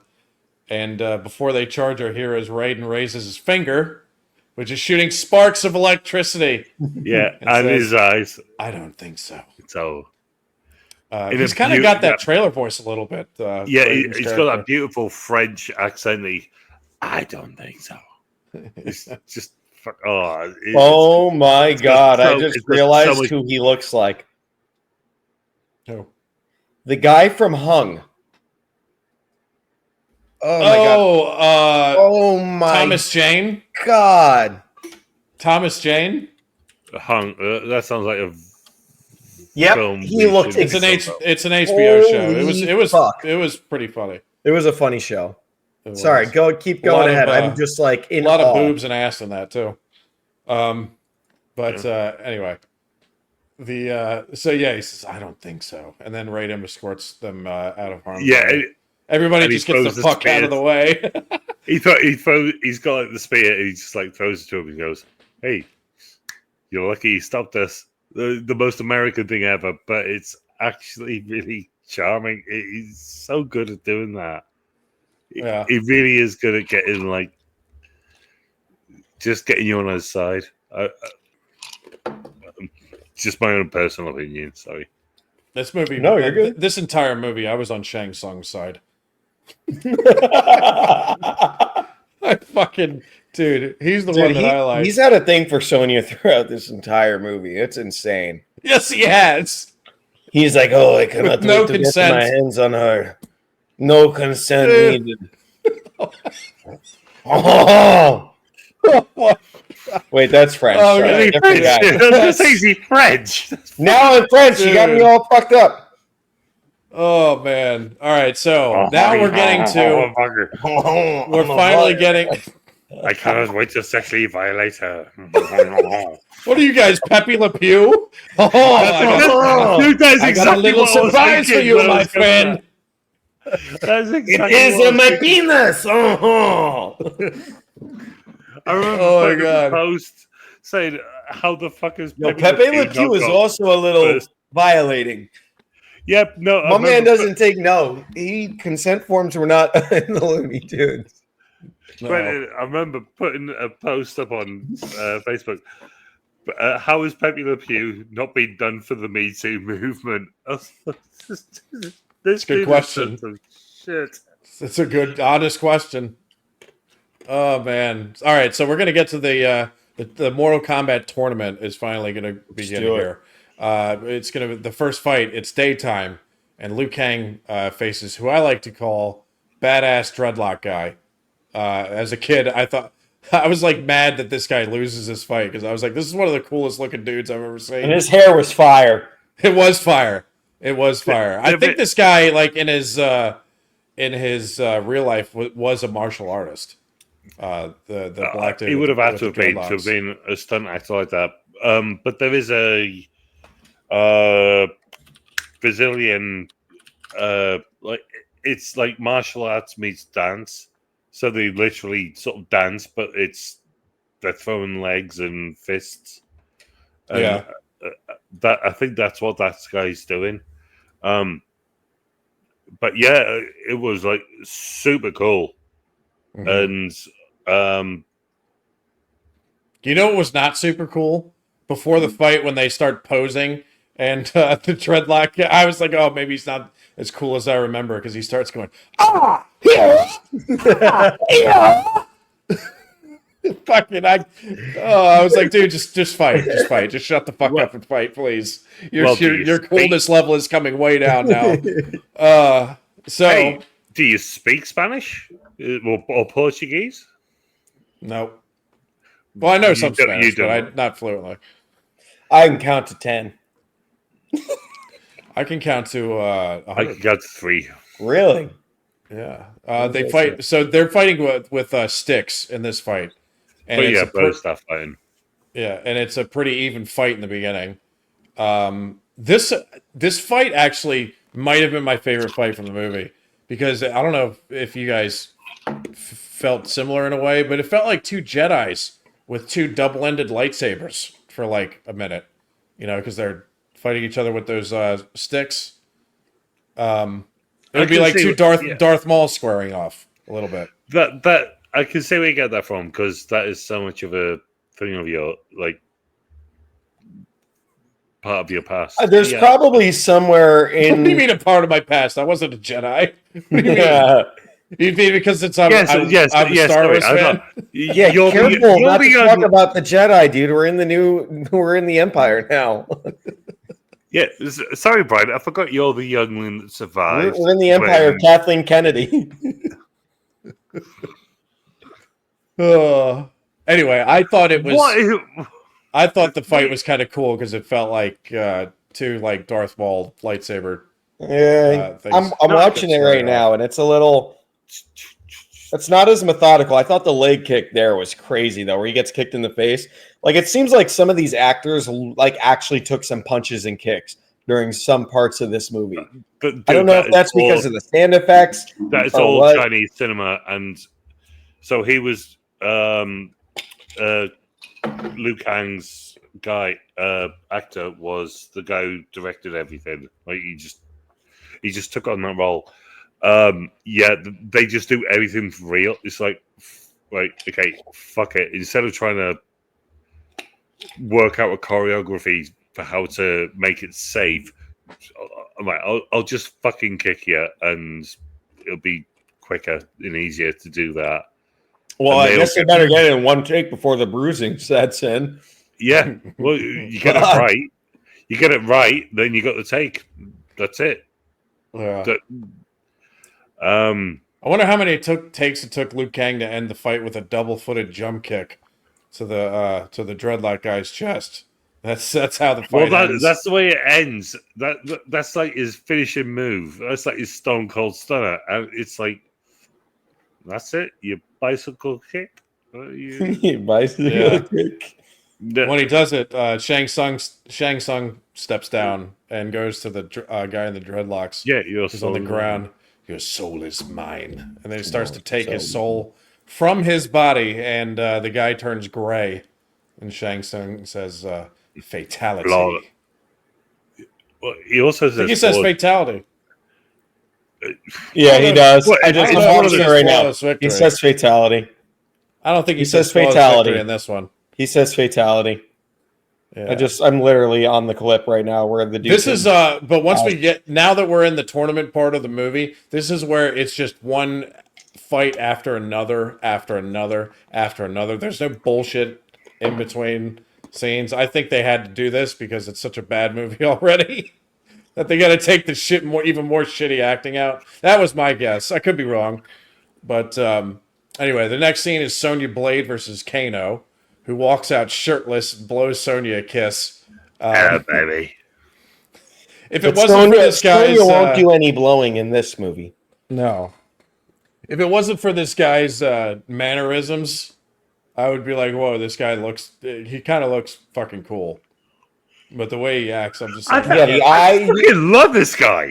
He lost me at the... Yeah, the eye twitching. I was done with him. Baby. Point. Yeah. Kano then pulls out a knife. And Kano pulls out a knife. Exactly, yes! That's what I was like, oh, now that's a knife. Sonya and Kano then begin to fight, and fuck no. I'm sorry. There is no way. Brian, let me, please. I'm just going to pull these up. Notes I wrote for this.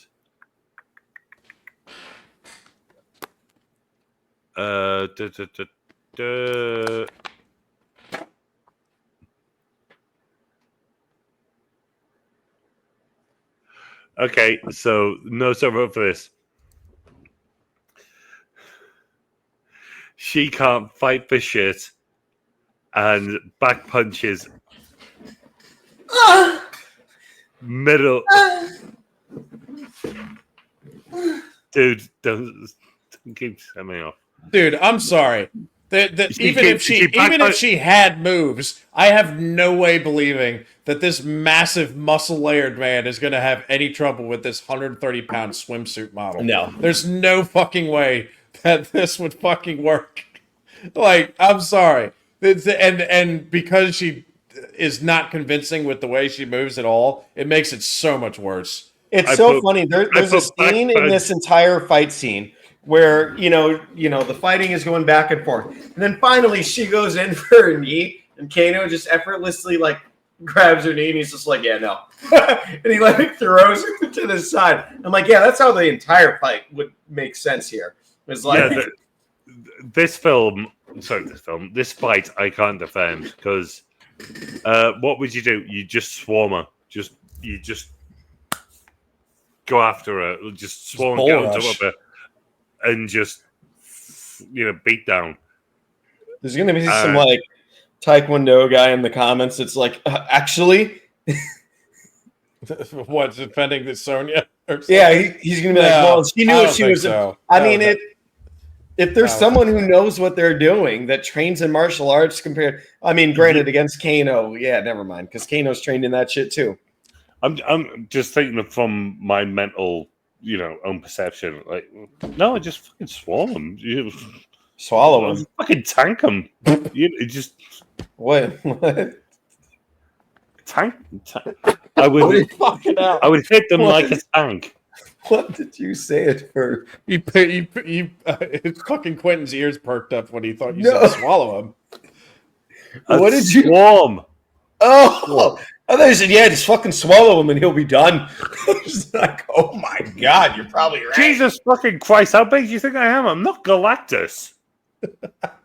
Jesus. What, the two hands? Galactus shows up at the end of this movie. What that? But fucking, so it's an even fight, which is total bullshit. And then Sonya grabs Kano with her legs into a handstand. She gets him to the ground, and Kano begs for his life. Give me a break, and he says, baby. "Give me a break." And Sonya says, "Okay," and then just snaps his neck. Shang Tsung is very happy about it as well. He knows he doesn't have to deal with this bullshit fucking so glad that anymore. fight's over. So glad that fight's over. All right, we go right into the next fight, which is Quinn can't wait to talk about this one. This is Johnny Cage versus Scorpion. Oh no, straight in. Dude, he's gonna fucking fall.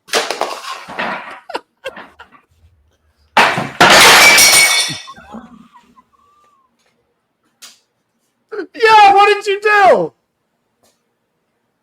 You better clip that. What did you do? You dirty fucking hit mouse. Dude, what did you do? What did you just break? Everything. You have to show the fucking camera. Move the camera. Move the camera. What did you do? Oh my Let's see God. if I can do this.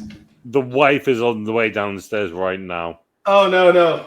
She's not home. She's at a Galentine's Day. A Galentine's Day? So there's some glasses shattered over there. There's my nachos that I was eating beforehand. And Well, you're not. there's an you're entire, Okay, so it's And not. It's a plate, basically. at least a plate. There's some Yeah. other broken things. Yeah. Well, you ain't Okay. eating them anymore. You fucking titmouse. What were you thinking? I'm thinking, man, that it made Don't the do most that again. sense. I'm going to do it at least 5 more times. He's got to get his. Forward. Sorry, he's got to get his cameras set back up. All right, I'm going to clean that up. I'll be back. Okay, well, he can still hear us, right? Oh, yeah, perfectly Okay. clear. So, yeah, okay. Let's get into this fight with Johnny Cage and Scorpion while Quentin What is wrong cleans with- up his cartwheel mess. Oh, I shattered my entire table. I'm not joking. Really? The entire table is broken. Oh, my God. God. This seems like He's got some explaining to do. Oh, You dude, could- you're you could, you're you in could lie trouble. about it and hope she never sees this. No, we just got some new tables that were all right. Let's just do this, and I'll figure that out after. Okay. Oh, man.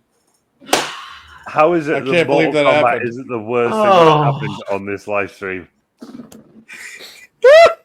Dude. All right. So let's get into Johnny Cage versus Scorpion. Let's. Oh my God. See, the thing I love about this movie now is there's no BS in between the fights. They just get right into the fights. It goes from fight to fight to fight. It just keeps going like that throughout much of the rest of the movie. Action, baby. So Johnny Cage and Scorpion square off. Scorpion gets his pussy monster out of his hand and says, "Get over here!" And Johnny Cage has to avoid this thing. Then Johnny attacks Scorpion, but oh no, he does the cartwheel. He does the cartwheel, but Quentin already fucking Scorpion. did it. So should I do it again? I think not. No. I think we're good. I think we got a quote. Oh, God. God. Yeah. Oh man, I can't even try to get out of this one. I just got to be like, yeah, and then she'll laugh, right? Yeah. No, you're. God, there's no sex on the fucking menu for you tonight, mate. Your ass is grass.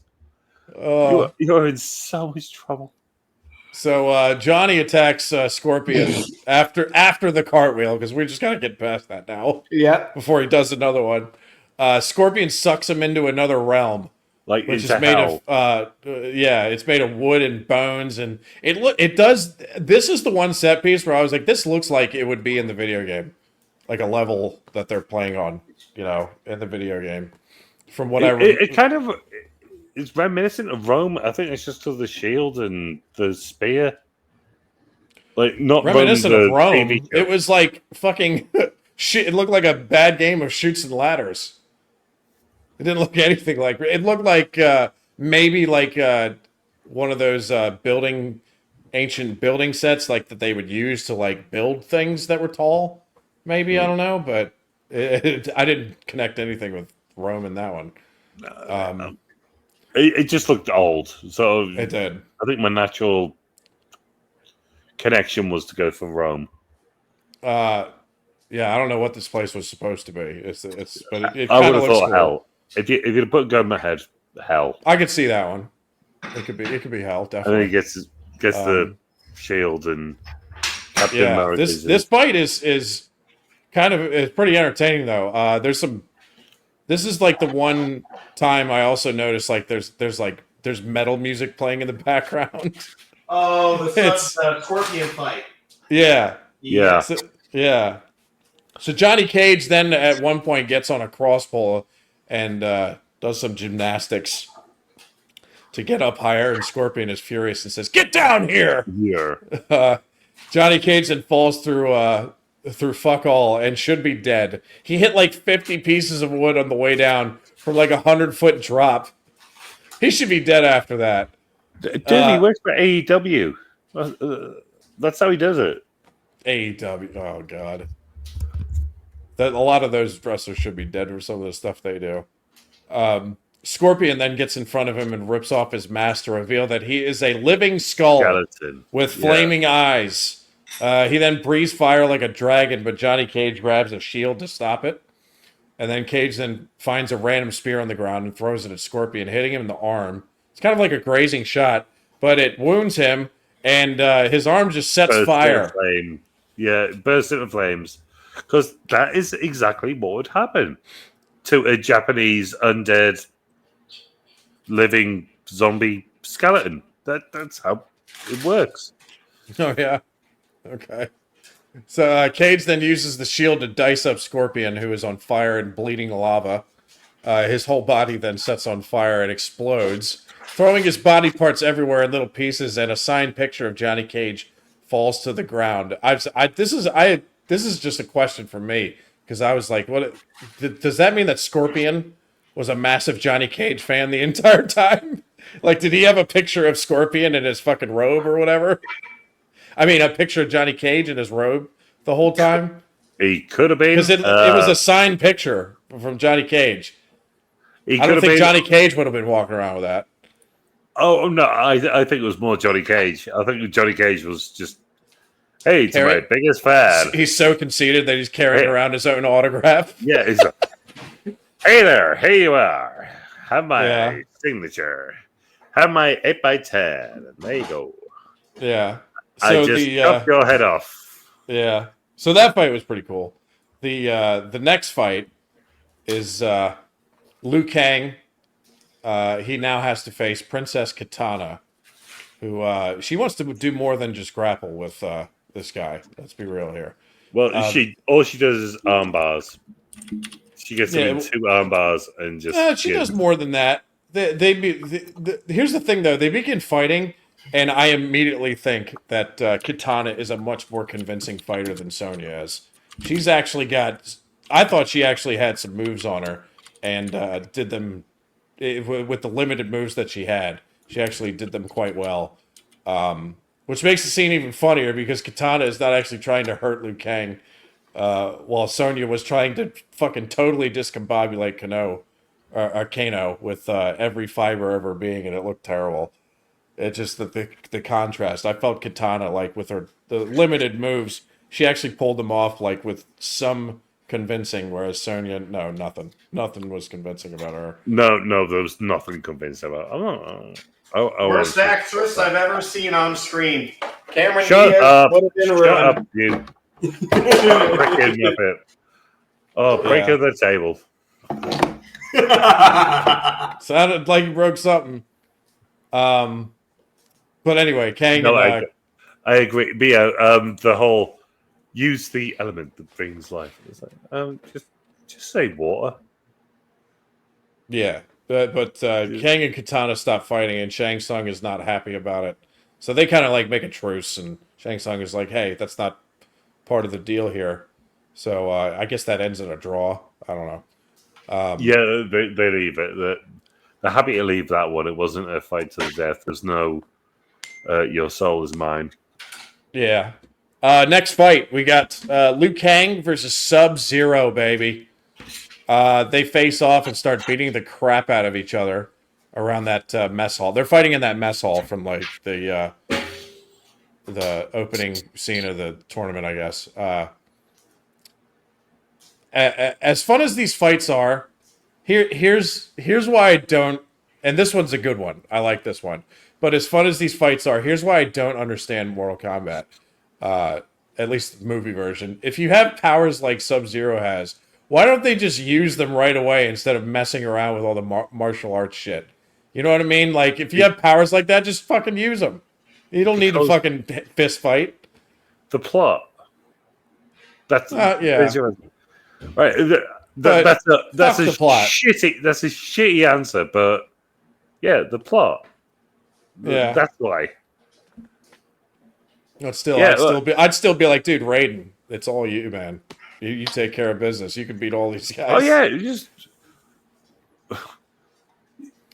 you can electrify water. You can electrify all of them. In fire, you can electrify volcanoes. You see that it actually happens. Yeah, just fucking shock the shit out of people. But yeah, it's just plot armor. Yeah. So Sub-Zero, he begins charging his ice powers, like it's Dragon Ball Z when he's in that ball and he's just charging. It reminded me of like something a Dragon Ball Z character would do to charge up. High, whatever. No, when they're just like and you see the ball around them and they're charging, stuff like that. Genuinely, I guess you're not a Dragon Ball Z fan. I know. I know Quentin would have appreciated that. There is a Kamehameha at one point, but it's later on. Yes. Hadouken. Back to Liu Kang versus Sub-Zero. Sub-Zero is now charging his ice powers like it's Dragon Ball Z. And I'm glad I got to say that now that Captain Quintano is back. I love my DBZ. Didn't that remind you of that when he was like charging the ice? It did. It kind of looked like a Dragon Ball Z. He was doing the Kamehameha wave, dude. He was charging up for it. Yeah. Liu Kang then grabs a bucket of water and like a softball pitcher chucks it at Sub-Zero, but he like winds it up. Fucking like 10 times. He does it underarm. That bucket of water has the same physics as the blizzard that they give you at Dairy Queen, where it just never falls out. It's just like, and none of the water comes out. It's just perfectly forced down. Yeah. So this thing goes towards, turns into a spear, goes right through Sub-Zero, and pins him to the statue. And Sub-Zero is stuck there. He then just keeps freezing until he's completely covered in ice and dies. I guess he decided to just keep his powers going so he could die from being frozen instead of bleeding to death. I don't know. I don't know what that was. But anyway, pretty entertaining fight. So as of right now, Sub-Zero and Scorpion are dead. Yes, that's right. Shang Tsung now goes to reinforcements, and that it's a one reinforcement in the form of Goro, who is sitting on his throne. He says it's now time for Goro to enter the competition, and then it cuts to a bunch of competitors that he just dismantles over and over again. And I wrote down that jobbers. Like it's just jobbers.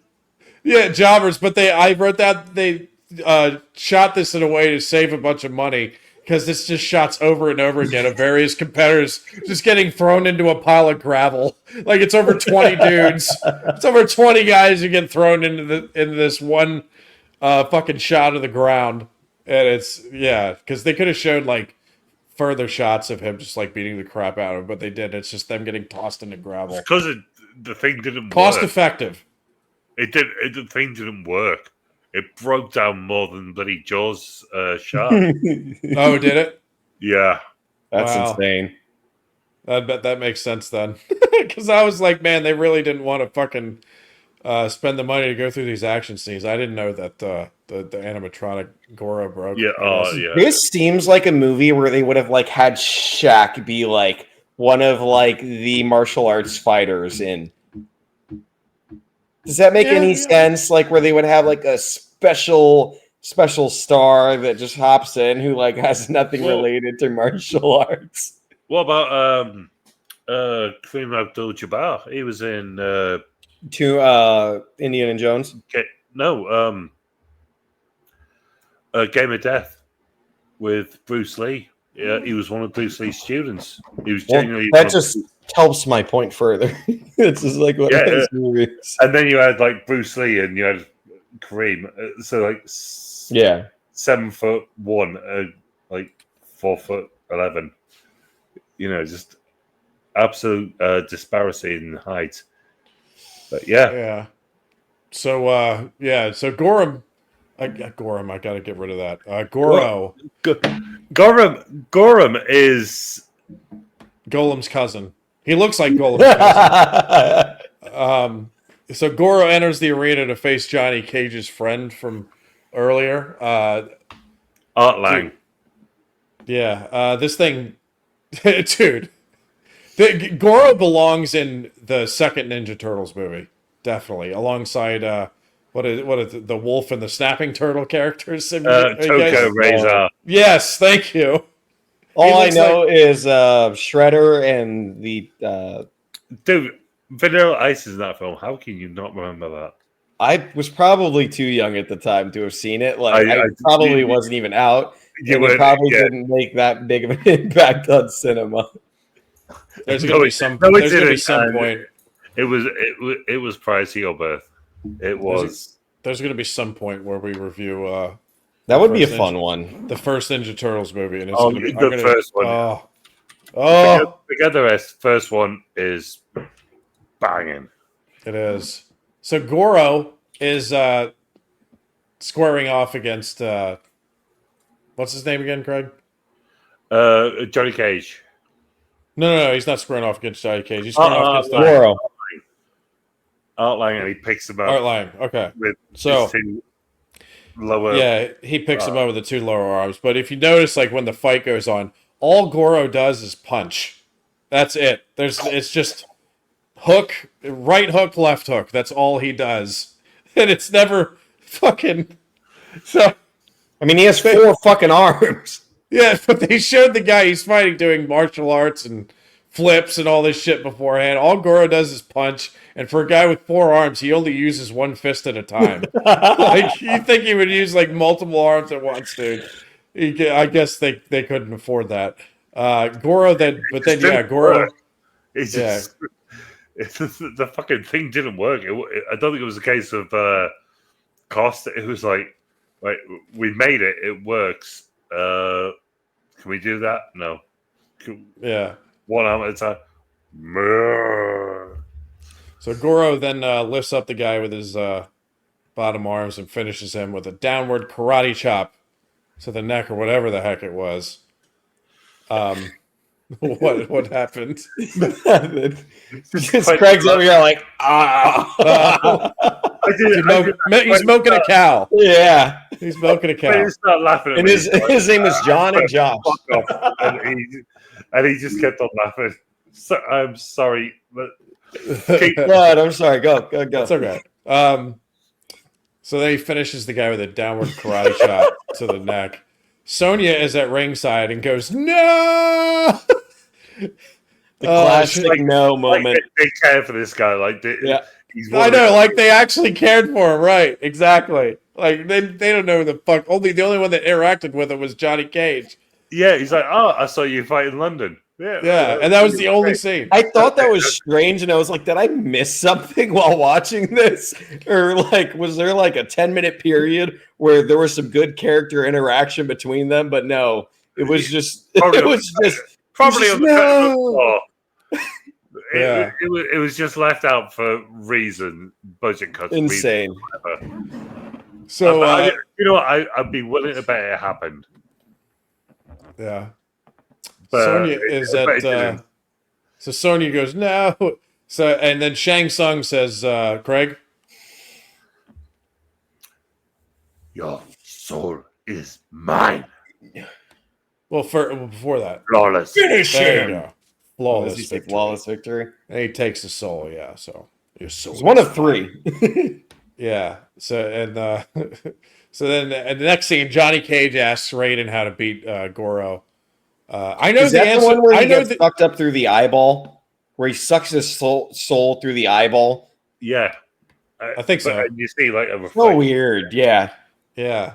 Johnny Cage asks Raiden how to beat Goro, and I know the answer to this. I do. Don't let him punch you, because that's all he can do. He can only punch you. So as long as move he has. As long as you do a split and you're not in punching range, you're perfectly fine. Yeah. If he can't hit you, you win every time. All he has is a punch. Get him out to a ledge.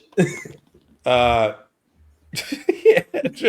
I wrote down here I guess I got angry when I wrote this because I'm like, dude, Raiden still isn't fighting. He's the guy who can turn all these villains into liquid shit with electricity. So why does he just enter the tournament and just beat everybody? It's about principle. He's not allowed to.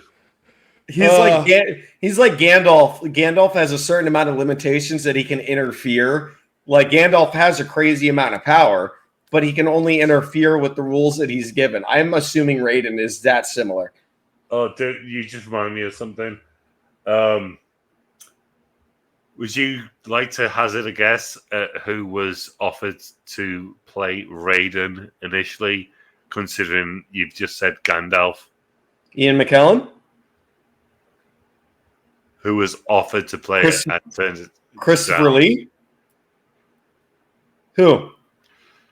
Well, who would turn down a role like that? You silly little bastard. Sean Connery? No way. Yes. Fuck off! Sean He would have Connery. never done this fucking movie. I mean, he did League of Extraordinary Gentlemen, so I don't really put it past him. He turned this down. You feel free. This is the only movie where he would have been allowed to backhand somebody, and he would turn it down 100% of the time. What I've heard is that Cameron Diaz turned down the role because she hurt her ankle. Steven Spielberg wouldn't appear in this movie because it had scheduling conflicts, and Sean Connery did not appear in this movie because he. And I'll tell you what, because Sean Connery turned down this role. Because Sean Connery turned down this role, he lived 10 years longer.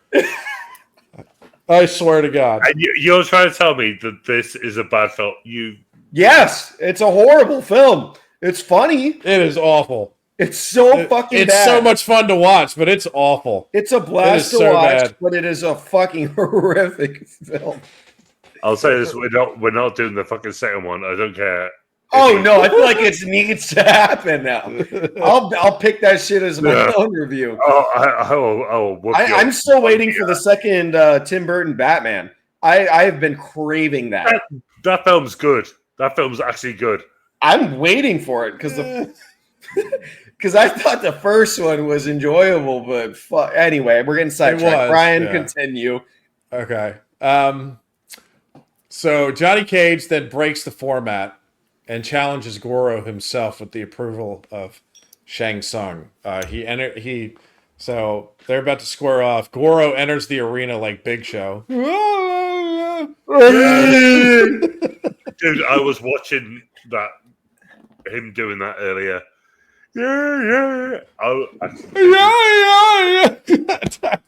I always think of The Rock doing that, making fun of Big Show. Yeah. It's the best. I actually watched a video of that earlier. The arena is small. It's surrounded. When you can. And it's oh god, what did he do? Thank you for that. Boy. Thank you for that. Yeah, we're not going to say what he. At all.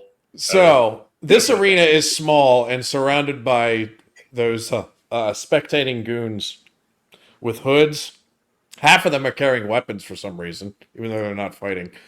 Johnny Cage takes his glasses off, and Goro grabs them from him and crushes them in his hand.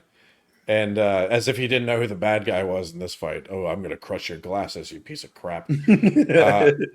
So Goro goes for a punch, and Johnny Cage does the splits and punches him right in the ball sack. Those were $500 glasses. That's his asshole. Oh, yeah. He says to him. And then he does the splits, punches him in the fucking dick, which is the actual move from the game. And is it really? I don't remember that. Yeah. That's one of the and it was supposed to be Jean-Claude Van Damme. And then when Jean-Claude Van Damme couldn't do that, so you're telling me all these people turned down all these roles in this movie? So Jean-Claude Van Damme turned down Johnny Cage. Then Brandon Lee was supposed to. Lee, no shit. Oh, God. When did The Crow come out? What year? 94, year before. That's the one that. Maybe he would still be alive. Fuck. Oh, I can't. Jean-Claude Van Damme, of all people, turned this down. That's bad. He just did Street Fighter as well. I don't think it would have boosted this film's credentials by any measure. Oh, boy. The only thing that boosted was the Columbia. I've never seen the Street Fighter movie. Is that worse than this? So much worse. Yeah? Okay. He would disappear for hours at a time, and what he was doing was masturbating. No, he didn't have to. He was with Kylie Minogue. Really? Him, Kylie Minogue, and a mountain of cocaine. That sounds like a horrible time. Oh man! This is the young Kylie Minogue too. 1993 Kylie Minogue. Yeah, that sounds terrible. What a chore! Yeah, right. Holy shit! Okay, so Johnny Cage hits Goro in the nutsack while doing the splits. Raiden says yes while hitting a goon. He just hits some random goon and then he apologizes to him. Dude, and I yell, dude, he's a goon. Who gives a shit? Right. And you're a fucking you're a thunder god. He's been British. Sorry. So Goro is in a lot of pain, and Johnny Cage is fleeing the scene. And as he's fleeing, he's like holding his arm. He's like, "Damn, that hurts." So Goro, sorry. So Goro must have a metal hog in his loincloth. Yeah. He probably has 4 of them. He's probably got 4 of them just dangling down there, man. How does that work? Oh, that's the worst image ever. It is, isn't it? It really is. The Medjai and Goro. Medjai. It's because I have Gorum written down so many times. Medjai. Fuck you, Craig. Medjai. I thought it was Gorum. Medjai. So anyway, so Goro chases Johnny Cage to the edge of a cliff or something. And when he arrives, Cage says, "Those were $500 sunglasses, asshole." And Johnny Cage then kicks him over the ledge, stands over him, and says, "This is where you fall down." Which is what he said to the guy at the start of the film. And the guy just goes, "Whoa," and then just falls back. Yeah. But this is when Goro falls to his death. And then we cut to... I told you, all you have to do is not get punched by him, and you win. Missed all the punches. hit him in the cock and balls.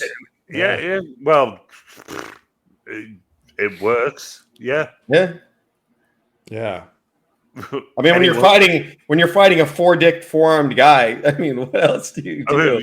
You've got one important. You got to go bum, hit him in all the dicks. Yeah. So you got 1 chance, and I've got a 33% chance. You got to IP man that shit. It man.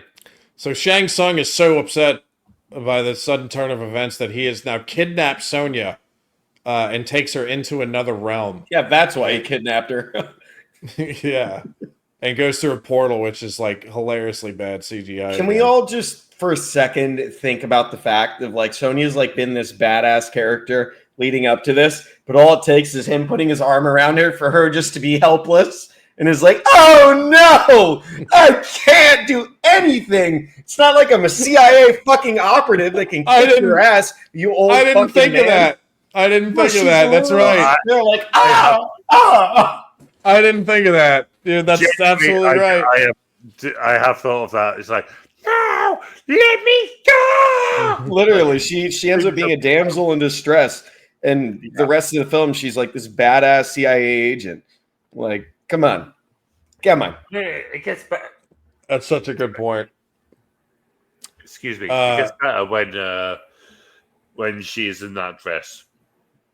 When he's finally got her in the lair, and then she's dressed up like a damsel in distress, shall we say? No, she's are you saying you like that outfit she's in? Yeah. Oh, when she's in the Princess Leia. I don't like the outfit. She looks like a fucking she looks like a Temu Xena warrior princess. Xena warrior princess, yes! Yeah. That's exactly. I was like, I knew it was from Temu. Literally. Lucy Lawless. That's insane. Yeah, and on top of that, they put a fucking one of the like a hairstyle on her to make her look like They give her the bangs. They give her the fucking. Yeah, she looks like a fucking 1980s rock band groupie now. It's like a 1980s female rock chick, like just like that. But any girl in the 1980s, that's kind of like what their look was.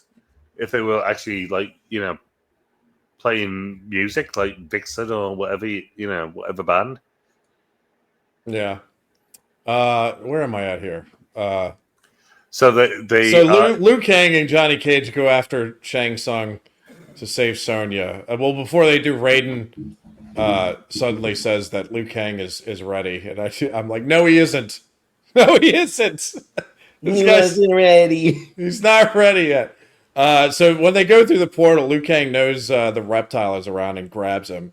Reptile then goes into a body or a statue. I couldn't tell which one it was. It was a statue or a body. It was a statue, and it went a bit. And then he turns into the Blob, the 1982 Kurt Russell film Blob, with all the weird things come out, and grab it, and just like ingest it. And it becomes part of it. That was fucking weird. That was weird. You know, it was cool though, because when he comes to life, he's now in a green outfit, the same kind of outfit as Subzero and Scorpion. So now he's Reptiles come outfit. to life. Yeah.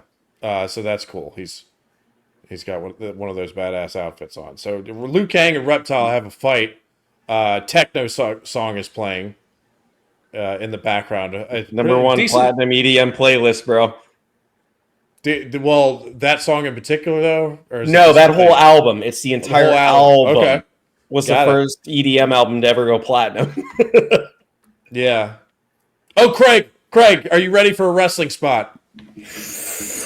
Are you ready for a wrestling spot? If you don't know what I'm talking about. Is it where he does the backflip and into dude, he does the fucking hurricanrana.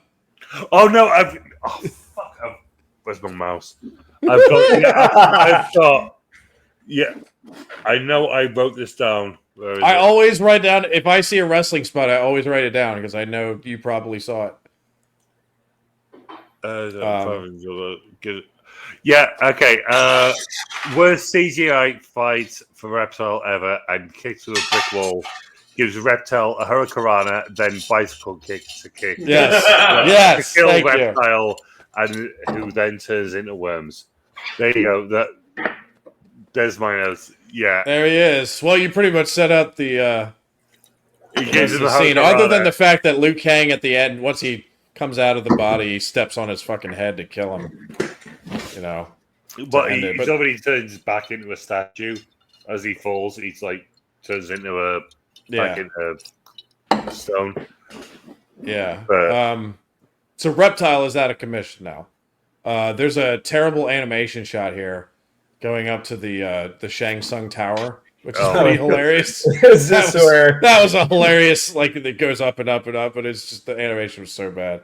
What's even more hilarious is when you finally get to the top, Sonya is in chains, and Shang Tsung apparently likes his women dressed up as Xena Warrior Princess. I guess he does. So, 3 of Shang Tsung's hooded goons reveal themselves, then to be Katana, Johnny Cage, and Liu Kang.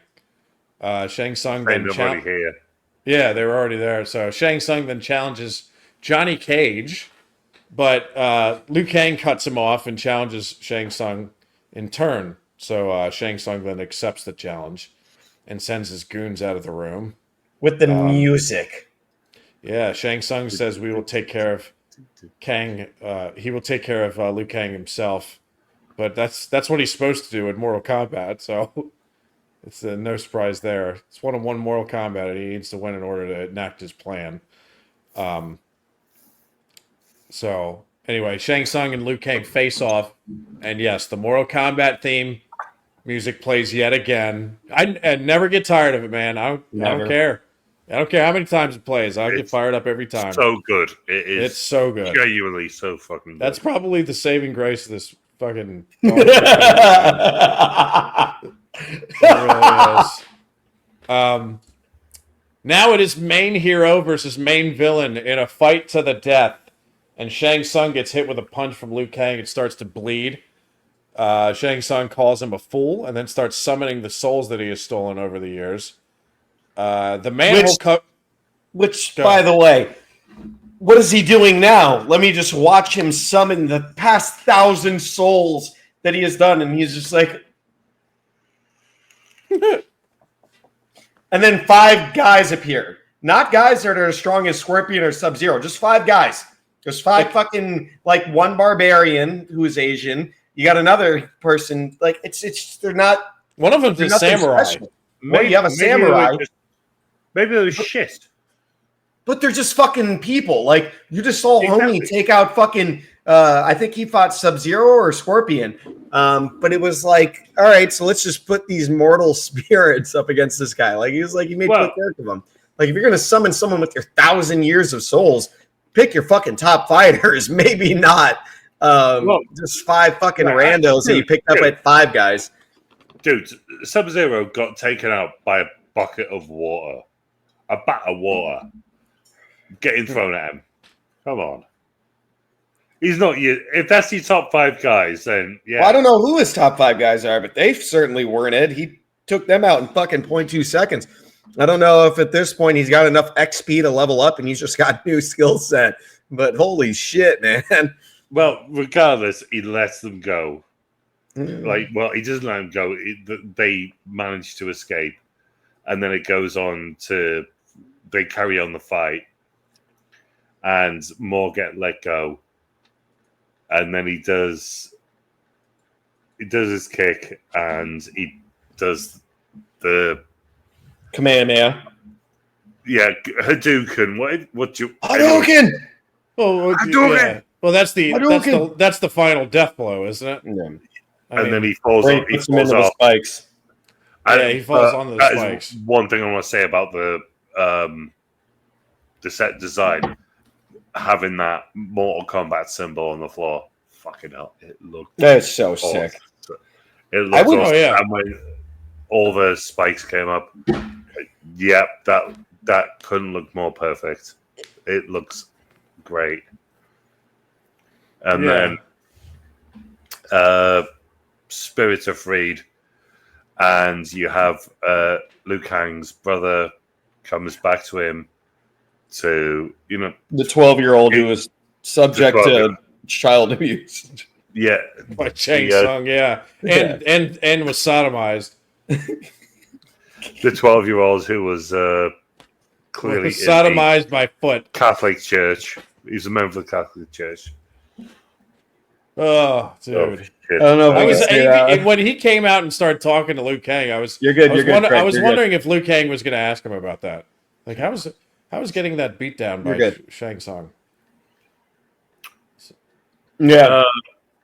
Say that again, mate. Nothing. Well, I don't know. I don't know what you guys were doing. I'm sorry. No, you're good. All good. All good. What happened? Did somebody say a bad word? Yeah. Okay. Yeah. Did you say the C word? No, you didn't say.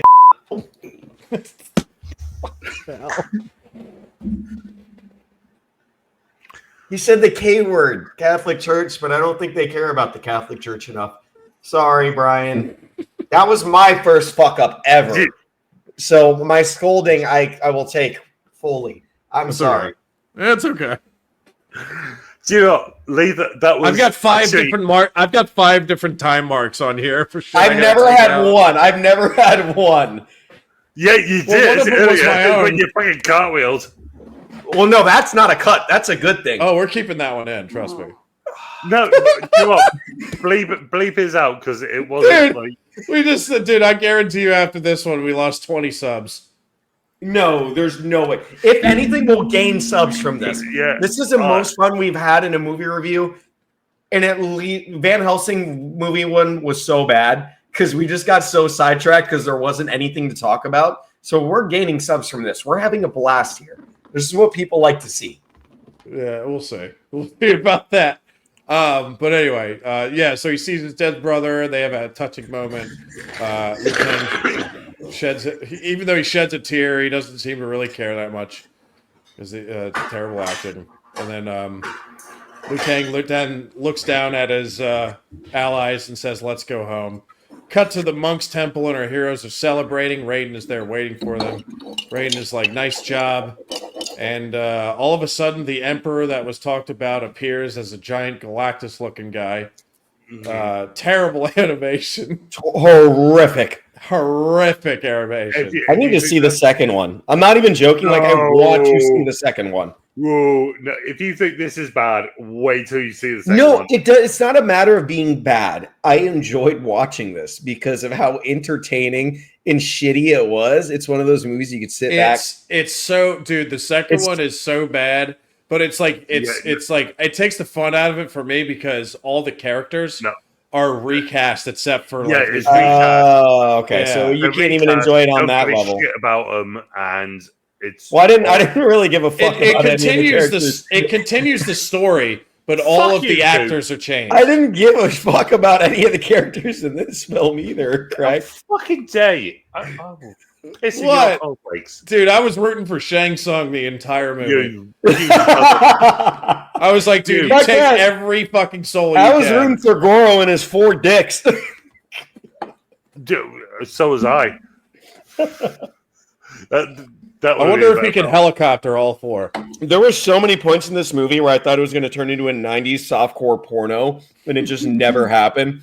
Like when fucking Evil Bad Sorcerer is introduced, they're all walking down. It's just Sonya down there. And he says some nasty shit to her, like, "Oh, I know exactly what to do with you."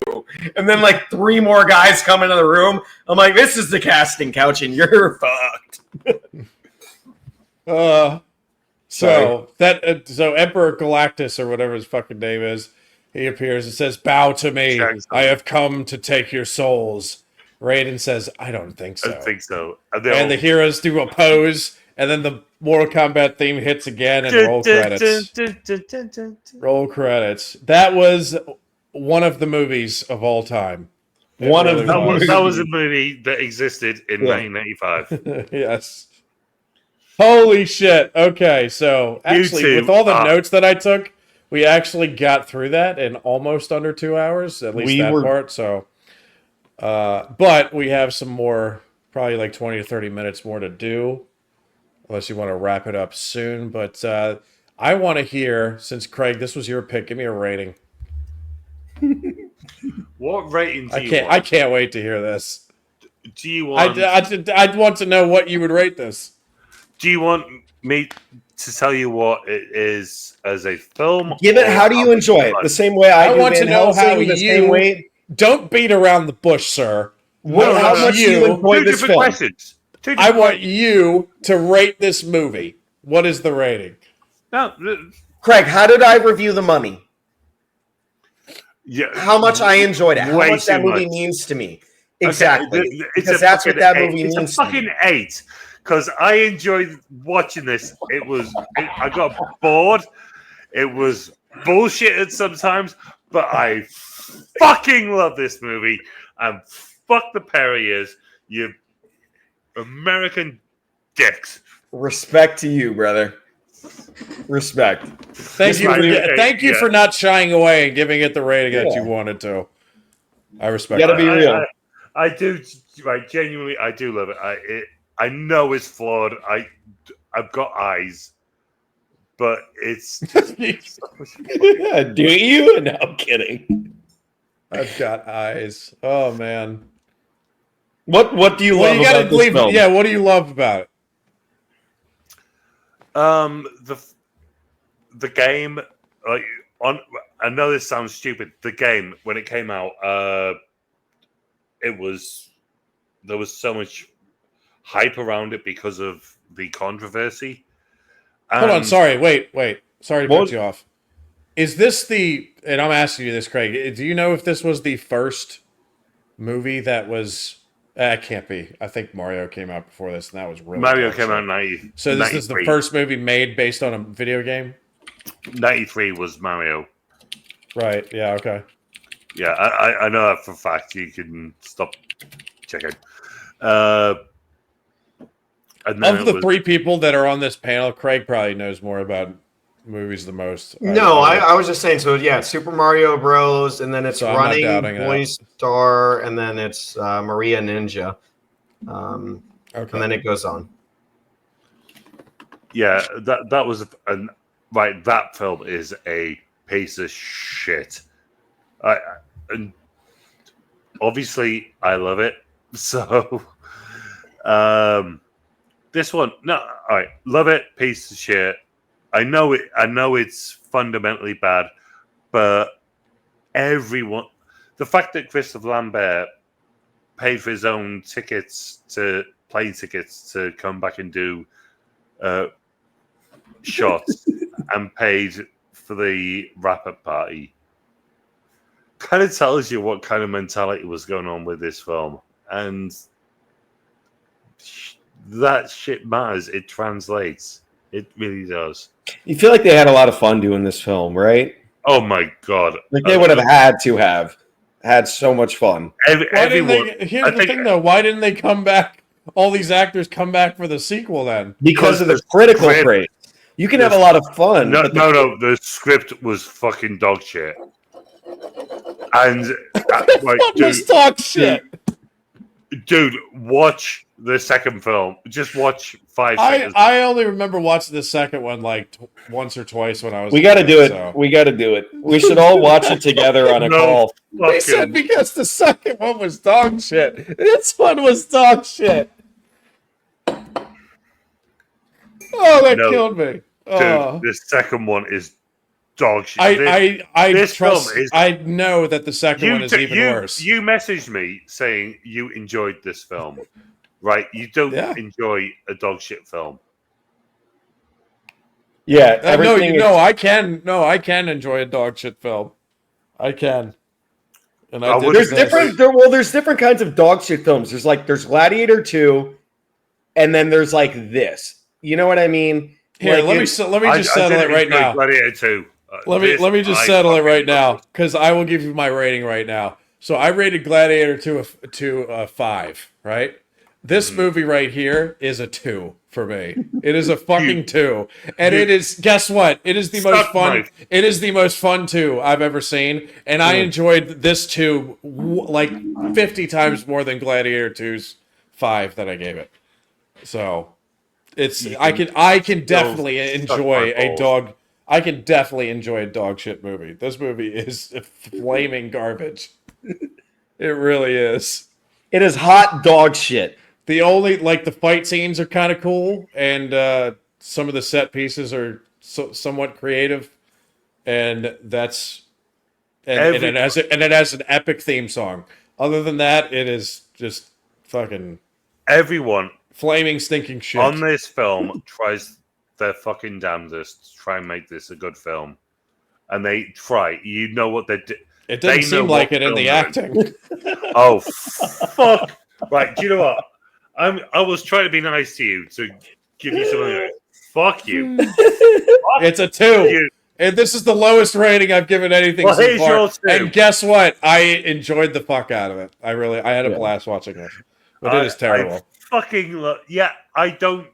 Brian goes for the more critical response.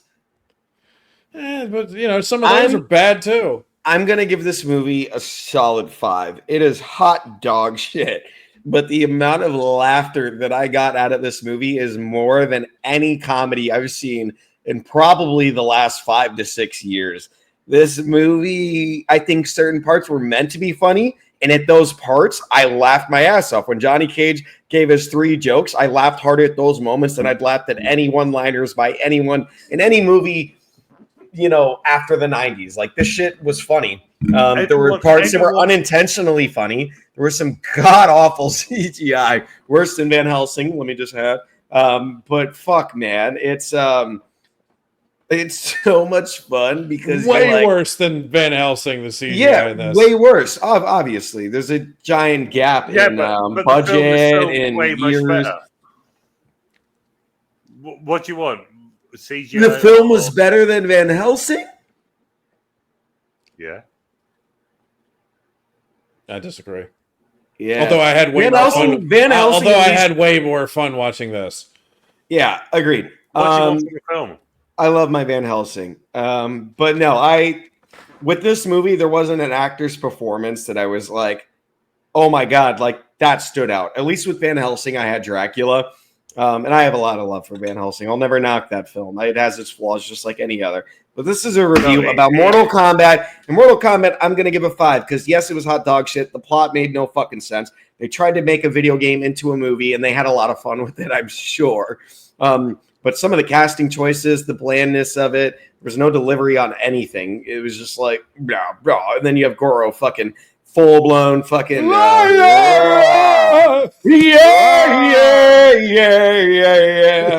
I'm Goro. I said, hey. What's going on? Yeah, shit's I had a lot of fun with it, though, man. I'll give it a 5. I just can't take that movie in any serious way. It is so bad. I could not take it seriously for a single second. But I had a lot of fun with it. So for that point, I'll give it a 5. Yeah. Muppet ratings?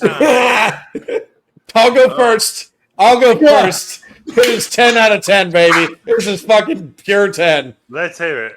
10 out of 10 Muppetry rating. It is off the chains. It is. I should have gone Meltzer, but I can't. Don't worry, it's coming, bitch. No, it's coming. Right. I will go Meltzer for my glass table.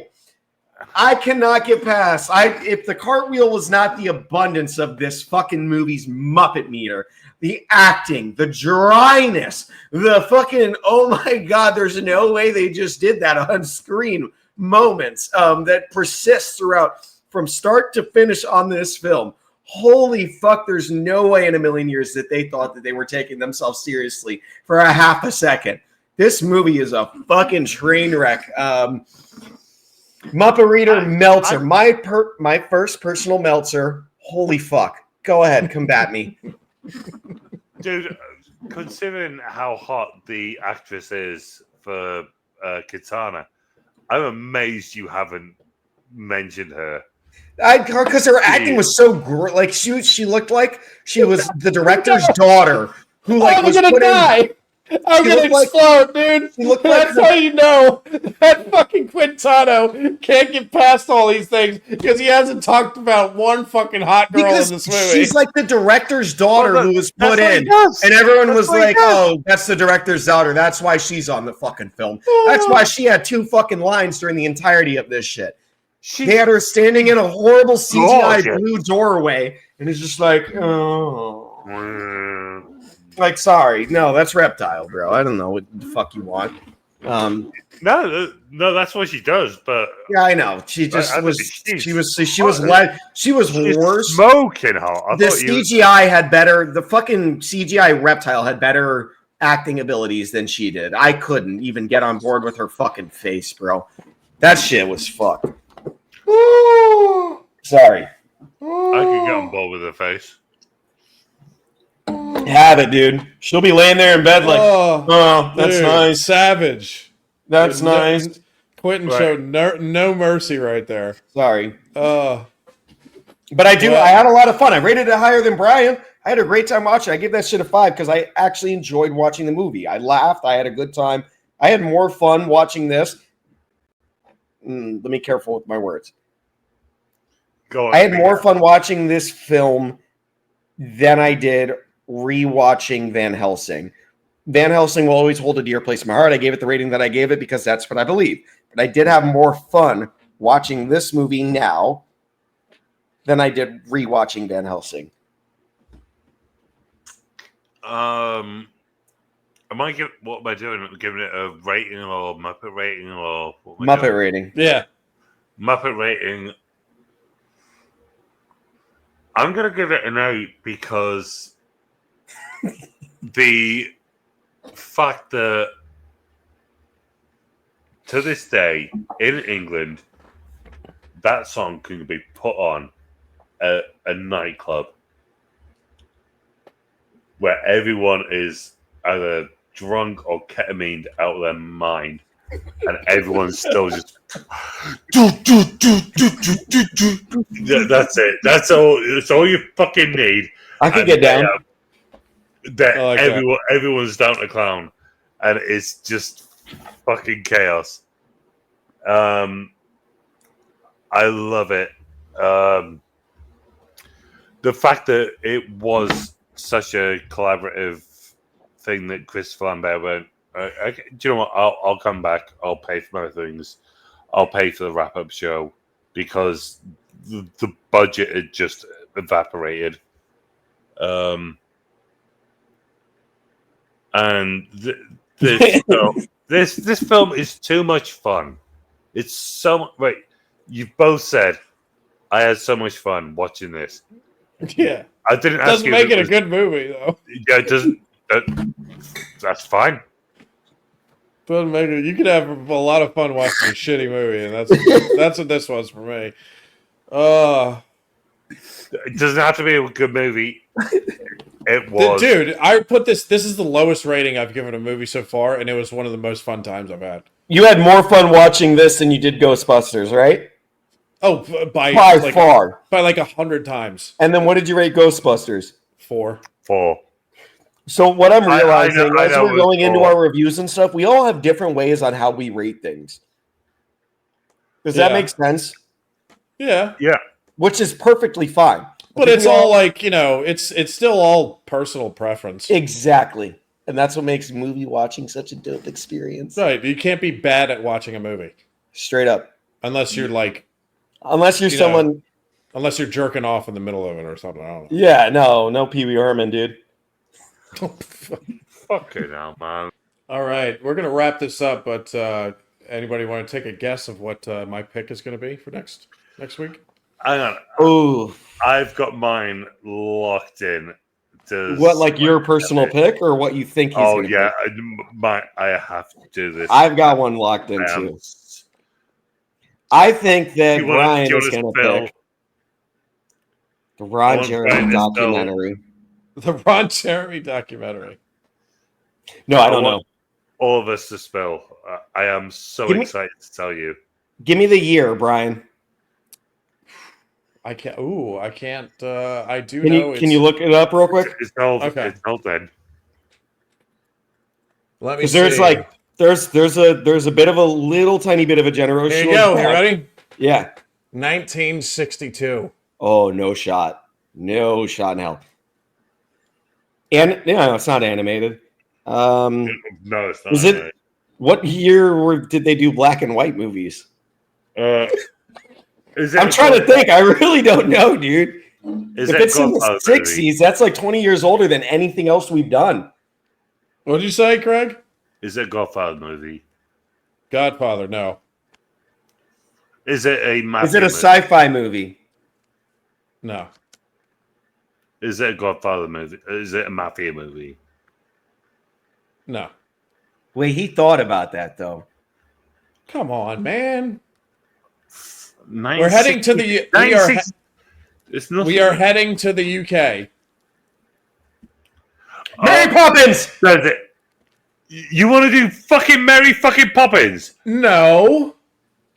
God, Thank you guys are fuck. fucking lame. Here's a clue. Shirley Temple! You guys are fucking lame as fuck. And here's a clue. James